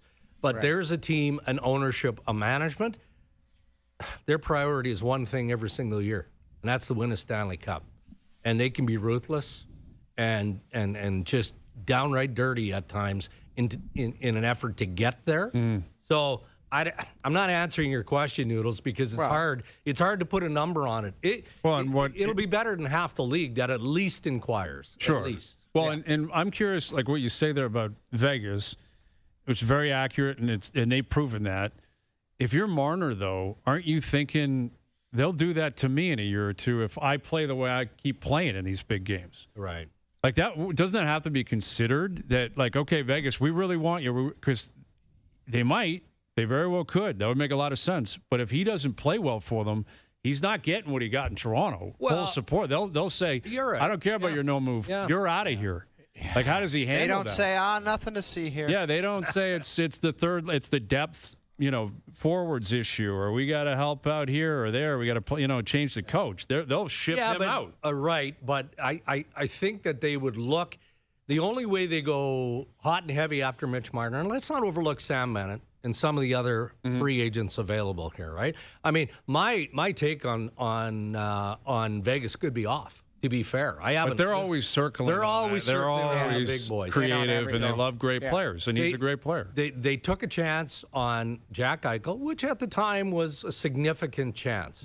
They're not going to do that with any players available in free agency or otherwise, unless they've invested a ton of time and energy into making sure that player is going to be the right fit. Now, that player has to prove that longer term, right? But their pro scouting staff, I mean, they will have invested so much by the time July 1st rolls around, or before that. Maybe you do the old sign and trade routine. And maybe Marner's even more comfortable with that because the Toronto Maple Leafs get something back in return and he's not walking out and leaving them with nothing. Yeah, I am curious. I'd love to be a fly on the wall, in that conversation with Marner. Like if he decides to leave, which will be his right, does he consider his legacy here, his reputation here? I don't know. I guess we'll get to that answer at some point. But the other thing too, Brian, is 8 years. Yeah, that's an extra. We'll call it 13. Do you think that's mandatory for him? You get the impression that that's mandatory because it wasn't for Austin. Like Austin said, I'll take 4 and right. And I also think of Mikko Rantanen, right? And it wasn't for him either. I think that today's player looks at things differently in that regard. I mean, of course, it's about the money, but when you're making the kind of dough that these guys are dragging in, I mean, if you're talking about 13, 14 plus million, that's a lot. It's a lot, but there are other ways to recoup that. And they know they're still relatively in their prime at 31, 32. They're going to get another big ticket. I mean, they have to know that's coming. Yeah. Yeah, well, I guess we'll find out in the next 2 weeks, Dregs. I mean, the Marner scenario is it's going to be fascinating to see how this one goes. Just quickly to interject, I'm as intrigued as to what's going to become of John Tavares. Now, we heard Tavares yesterday talk about how, he had positive conversations with Treliving and with Berube. And it's pretty obvious that Toronto would like to keep him. If the numbers don't align, whatever that is, you look across the NHL and the teams that are looking for a number 2 center, they're all over the place. They're littered across Canada. Like Winnipeg, I mean, Vancouver, obviously, Montreal, go down the list. John, I'm sure, would prefer not to relocate for family reasons, and they've got a negotiation. They've got to work through some stuff. But there are some compelling arguments and scenarios around futures of the Toronto Maple Leafs. So here my question, though, then. Do you view Tavares as a 2, or within a year is he a 3? Yeah, Father Time comes for everybody, and he's in awesome shape, and he scored 38 last year. Right. Listen, but he earned he made $11 million. Like it Father wasn't Time like got him in 4, 5, 6, and 7, Jamie. It's not comes for everybody. Games. It got him in those games. Yeah, but you know what? I think of the Chris Tanev contract. You think the Toronto Maple Leafs wanted to invest in that level of term? No.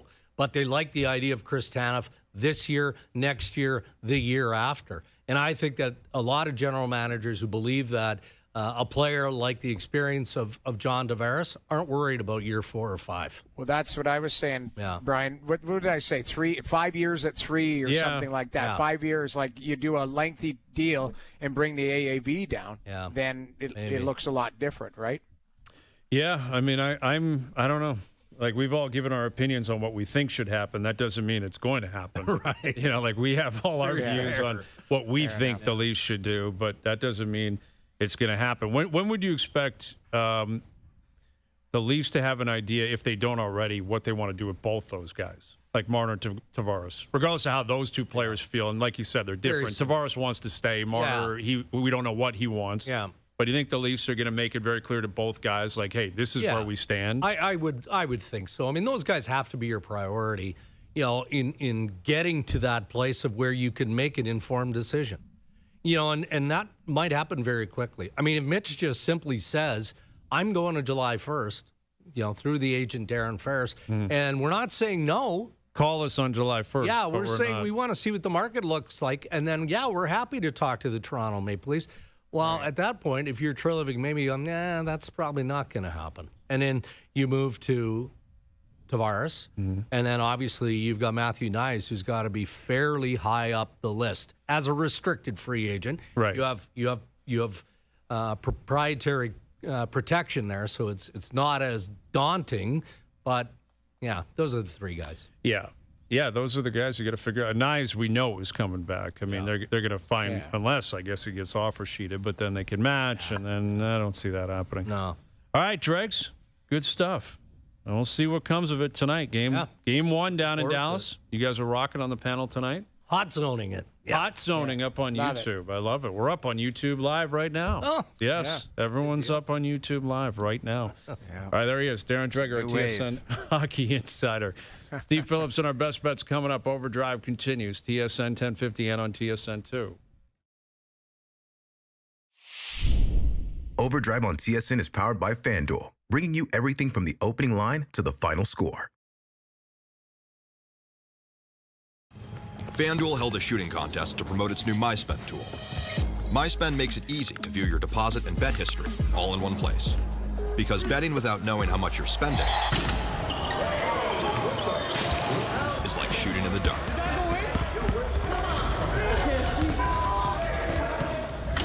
See the whole picture.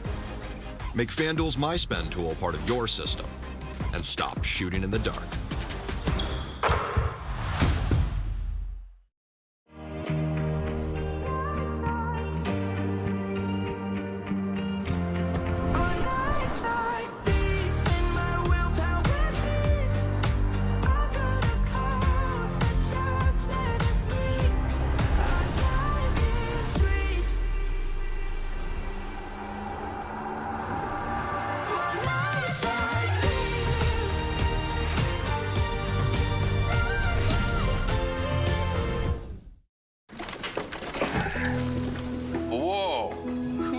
half-assed his framing. Oh, boy. Son, no one likes a half-ass. No one. You can't half-ass chlorine, can it? Jeez.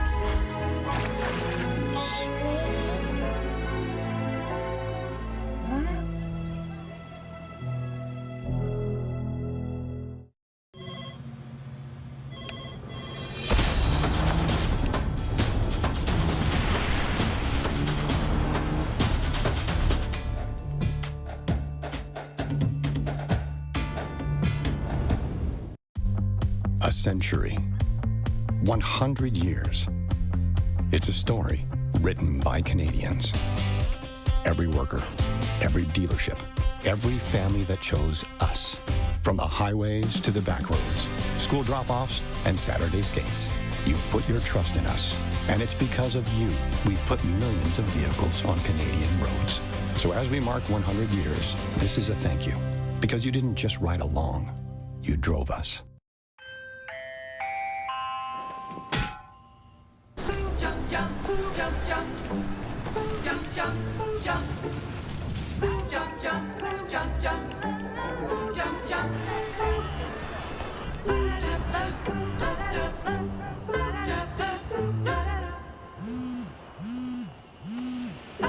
Ranked #1 in client satisfaction among mid-sized banks 13 years in a row.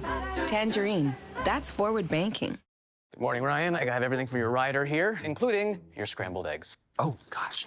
Wow, no one makes my eggs like you, Brendan. Actually, these are from Tim Hortons. I know how much you like them. Love them. So I gave them your extremely specific recipe. Oh, did you? 2 freshly cracked eggs, expertly scrambled with crispy hash browns, sausage crumble, creamy chipotle sauce, cooked over freshly harvested organic lava. They skipped the lava part, but yeah.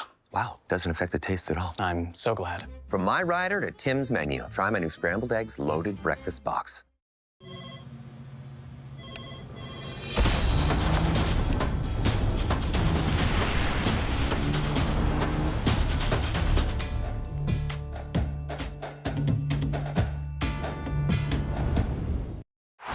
The Ottawa Charge make their maiden voyage to the finals, What a moment. where they'll square off with the defending champs. Minnesota Magic in overtime. Winner takes all. The PWHL Finals, only on TSN. Now, back to Overdrive with Hayes, Noodles, and the O-Dog.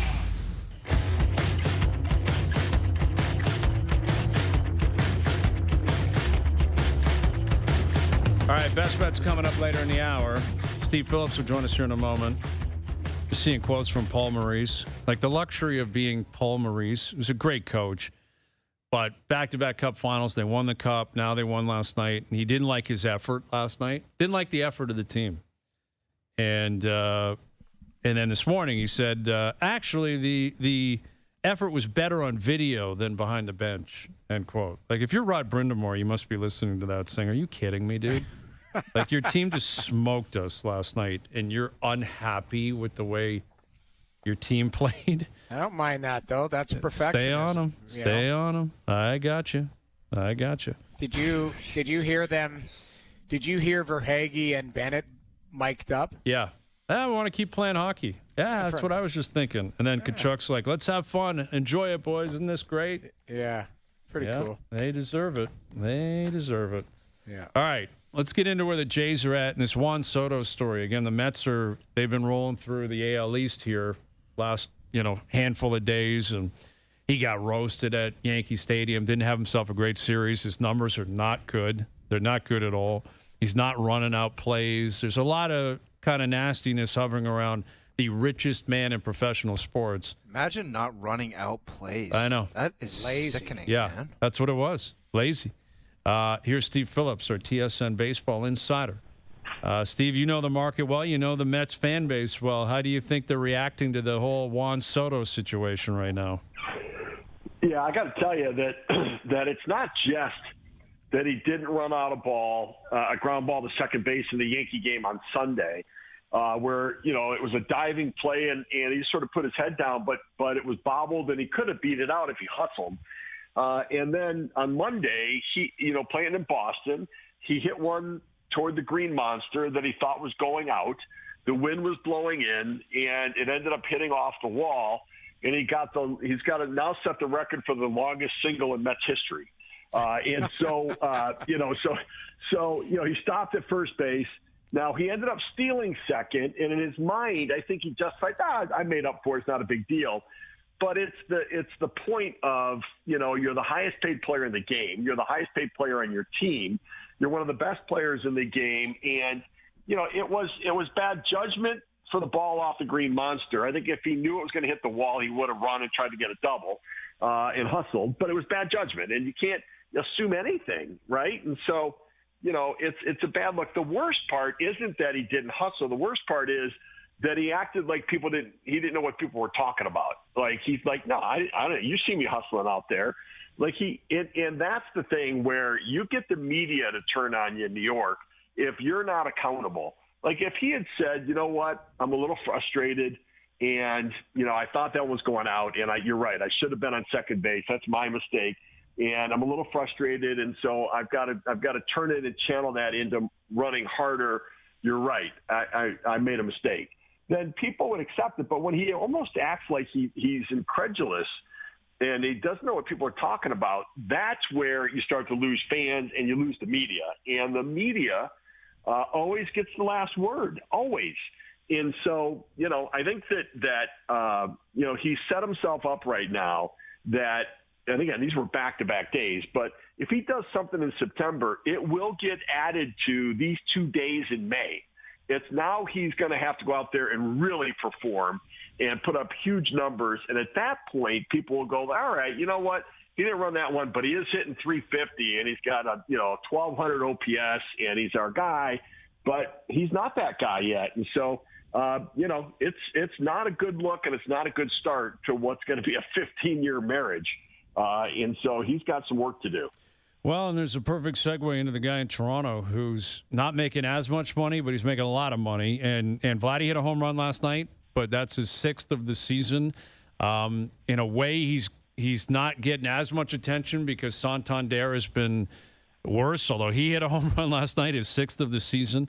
Yeah, the Jays are a game under 500, and Vladdy, it hasn't been explosive. I mean, his numbers are kind of what Soto's putting up in a way. What do you make of where the Jays are at here? A lot of people in the city, the Leafs are out, as you know, and it's like, all right, here we go. Let's gear up. The Jays are a game under 500. Would you say this is about where you thought they would be at this point in the season? Is there reasons for optimism moving forward? Where do you stand on the Jays? Well, I guess I look at it and think it could be a lot worse because the run differential indicates that their record should be, with about, 5 or 6 fewer losses. Mm-hmm. They've outperformed record-wise the way they've performed on the field overall. And so the starting pitching has underperformed in my mind. The offense has underperformed in my mind. The bullpen, although better than last year, has had its own significant bobbles. And so, I think that considering that they've not played well and they're a game under 500, but everybody is other than the Yankees in this division. This was thought to be the best division in baseball. Now it looks like the, American League West, the National League West, the American League Central are all, these great divisions. So it's hard to know. I think that I think they're fortunate to be where they are.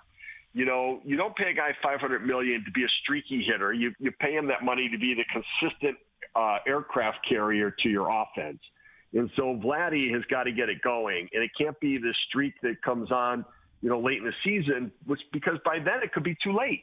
The trade deadline is going to be an important decision for this team. As you think about it right now, you've got Seattle, Texas, Houston, you've got Minnesota, Cleveland, and Kansas City. And so, they're going to be fighting for a wild card spot most likely with a lot of other teams. And, they're going to have to decide at the deadline whether they're going to go for it or not. And so they need to take care of business now. They went through a tough schedule. Their schedule's been tough on them early on. But there are no easy games unless you're playing the White Sox, and they're playing a little bit better right now. So, I would say, at this stage of the game, I'm a little disappointed. It's less than what I thought they could be and should be. I think they can still play much better, but, so can a lot of other teams that have underperformed so far. Steve, is it one of those years where as a fan, and fans are going to fan for that fact, I mean, they just can't help themselves, but don't get too high, don't get too low, because they're just going to be hovering around and just try to enjoy the ride, because what they're doing now is basically what they're going to be doing? I mean, it's, they've not been able to get traction over the last couple of years. That's the thing is they don't ever get that Minnesota Twins 13-game winning streak. They hover, right? They play okay, they play poorly. They play well, they play poorly, they play okay. And they never get too far beyond where they are. They don't get hot, it doesn't feel like at all. And they have the kind of starting pitching that you could go through the rotation and get a couple times through and win 10 in a row. But they don't seem to do it because there's always that game in there where it's close and the bullpen blows it, or it's that game in there that they don't get the big hit. So it's just, I think that from a fan base perspective, I think that they're leery to buy in because they've been punched in the gut so many times. And, if run prevention is mentioned, they're done. If internal improvement is mentioned, they're done. And so, I think that it's unfortunate, but I think you're right. I think it's going to be, let's just wait and see what happens, because you don't want to get too high, because that even if they win a couple, that what we've seen is they tend to lose a couple as well. With Steve Phillips, and Anthony Santander has obviously not made the greatest first impression with the team. He hit a big home run last night. Famous for slow starts and not playing great in April. But now we're, 20, 21 days into May, and people are waiting for him to turn it around. He's had a bit of a shoulder issue. I think over the weekend they basically protected him. They said, you're just not going to play. Take a couple of days off. Find your game. Again, they referenced the shoulder, which may have played somewhat of a role in that. But how do you feel about the way Schneider in particular has kind of handled Santander? And do you still have reasons to believe at some point it's just going to pop for him because he's just too good of a player and too good of a hitter in particular?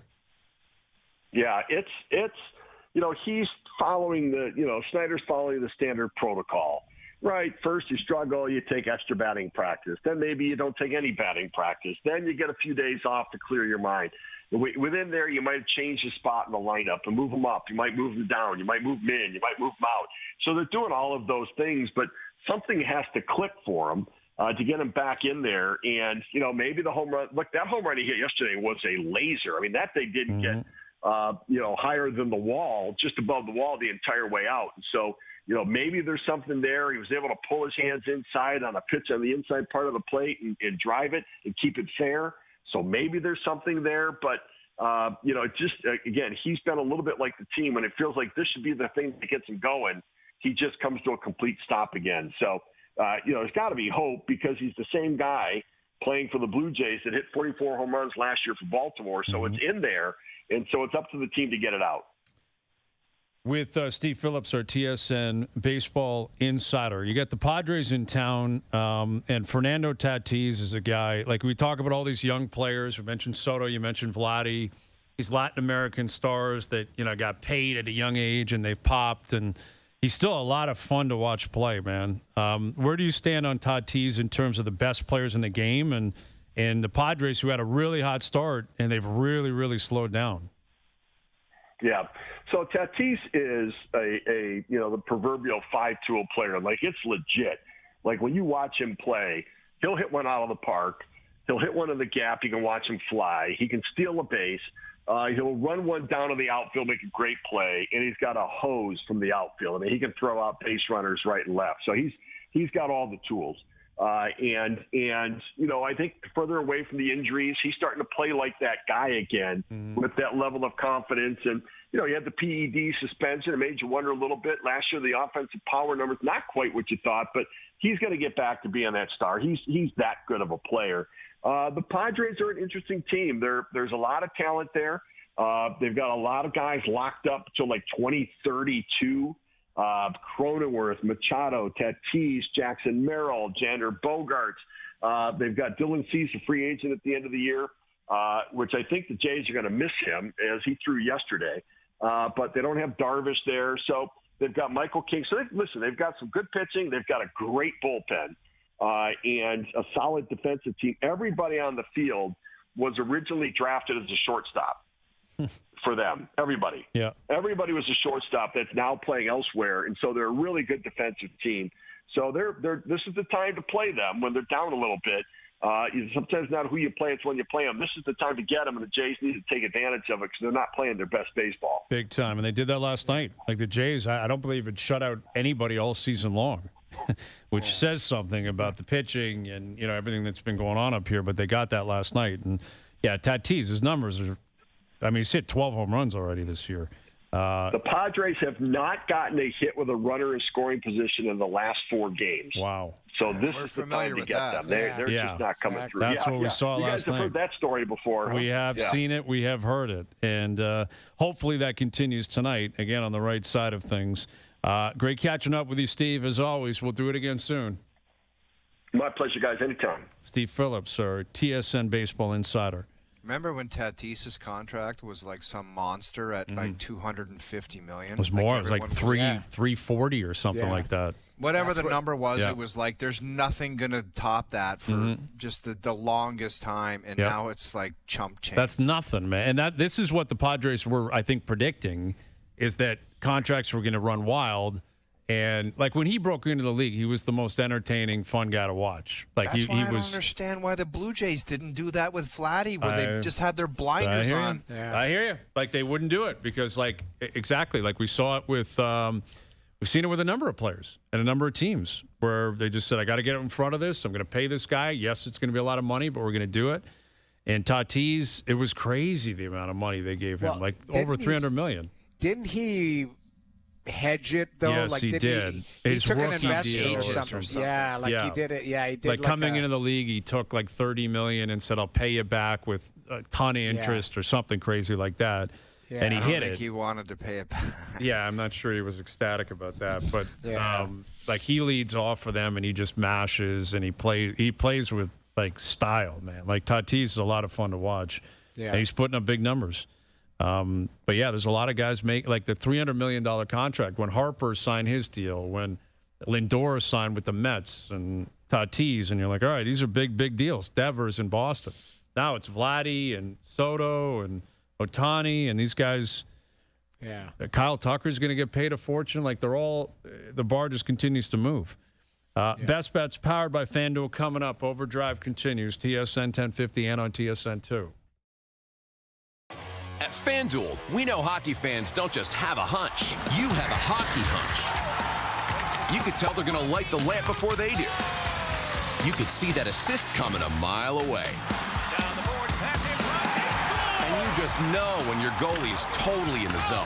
So put your hockey hunches together for a same-game parlay. Bet the NHL all season long on FanDuel, North America's #1 sportsbook.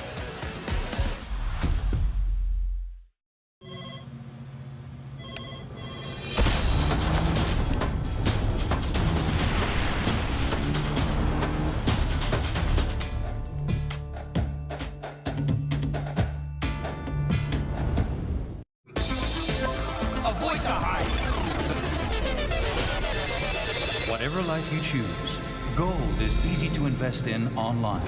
It could help you grow what you have and protect it. Gold. Choose your own path. AutoTrader has the most cars. I knew they had a lot of cars, but I didn't know they had the most cars. I'm literally on every night because you never know when a deal can just like pop up. Everything is there. You'll always find what you're looking for with AutoTrader. The answer is AutoTrader. The Silverado Trail Boss. And a little work.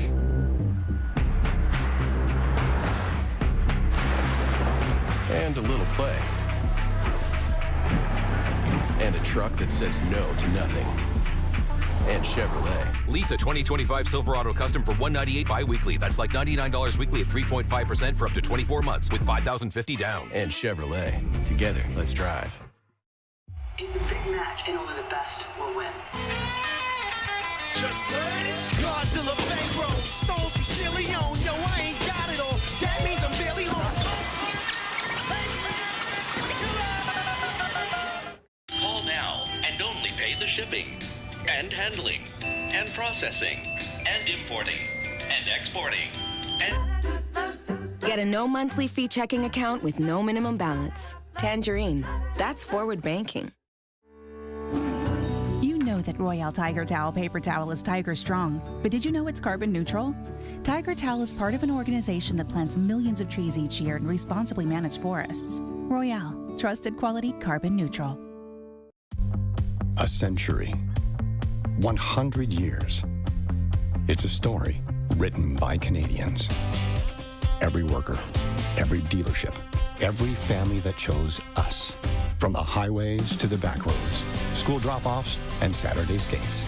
You've put your trust in us, and it's because of you we've put millions of vehicles on Canadian roads. So as we mark 100 years, this is a thank you, because you didn't just ride along, you drove us. Do you need relief for irritated eyes? Try Soothe preservative-free allergy and dry eye. With a control grip bottle for accurate dosing, Soothe contains hyaluronic acid for soothing hydration, an ectwane which helps form a protective water barrier. Try Soothe. Good morning, Ryan. I have everything for your rider here, including your scrambled eggs. Oh, gosh. Wow, no one makes my eggs like you, Brendan. Actually, these are from Tim Hortons. I know how much you like them. Love them. So I gave them your extremely specific recipe. Oh, did you? 2 freshly cracked eggs, expertly scrambled with crispy hash browns, sausage crumble, creamy chipotle sauce, cooked over freshly harvested organic lava. They skipped the lava part, but yeah. Wow, doesn't affect the taste at all. I'm so glad. From my rider to Tim's menu, try my new scrambled eggs loaded breakfast box.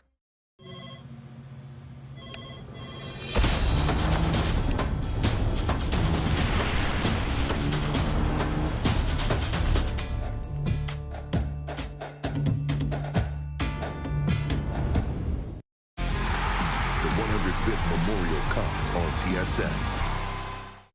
Back to OverDrive with Hayes, Noodles, and the O-Dog.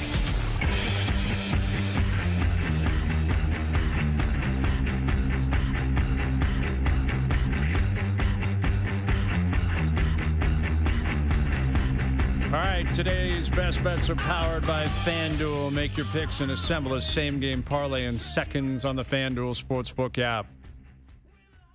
And take the Oilers tonight. Take the Oilers in the over tonight. I think it's going to be a high-flying, crazy, fun game. At least that's what I'm hoping for. But I think they're both rested. Edmonton in particular, going down there. I think McDavid and Draisaitl are going to be flying tonight. Imagine saying that in the conference finals. A crazy, fun, wildly entertaining. This game used to be 2-1. That's it. Yeah, well, listen, Game 5 against Vegas was 1-0.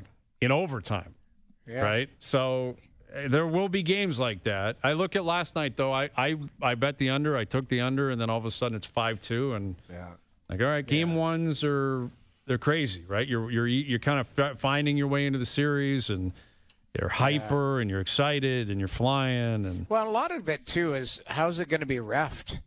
Like, I felt bad for Chris Rooney. He got that stick in the eye the other night. Like that, we didn't even talk about that. That it was lost in everything else that went on. But I ran across one random tweet, and it's not funny, but it kind of made me chuckle at the moment because I was a little bit pissed myself.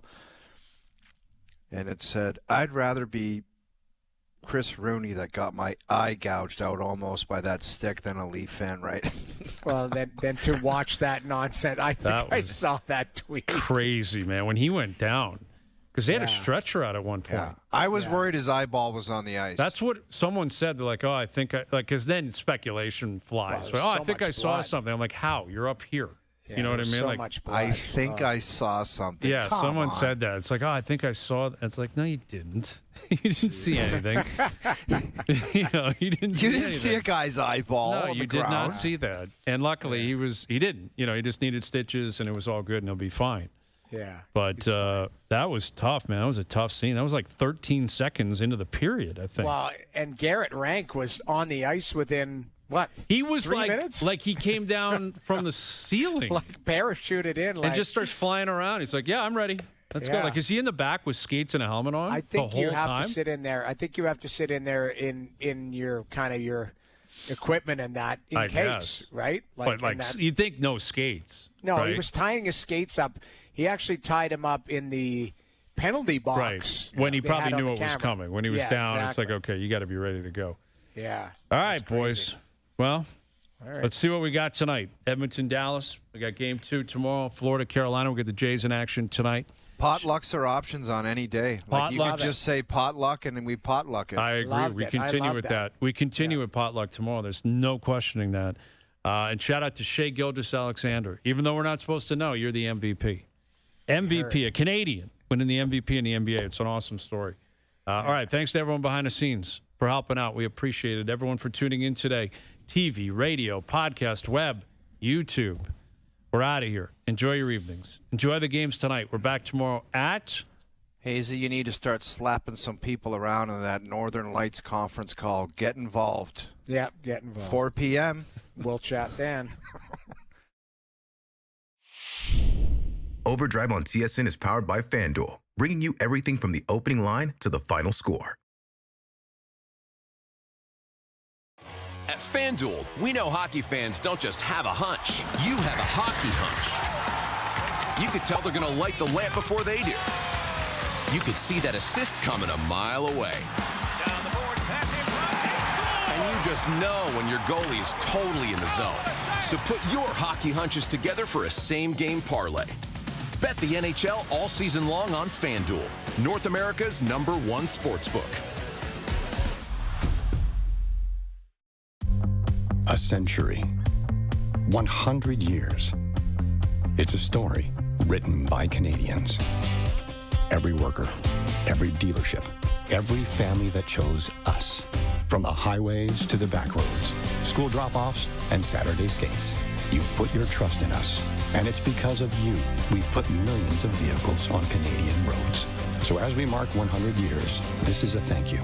Because you didn't just ride along, you drove us. Jump.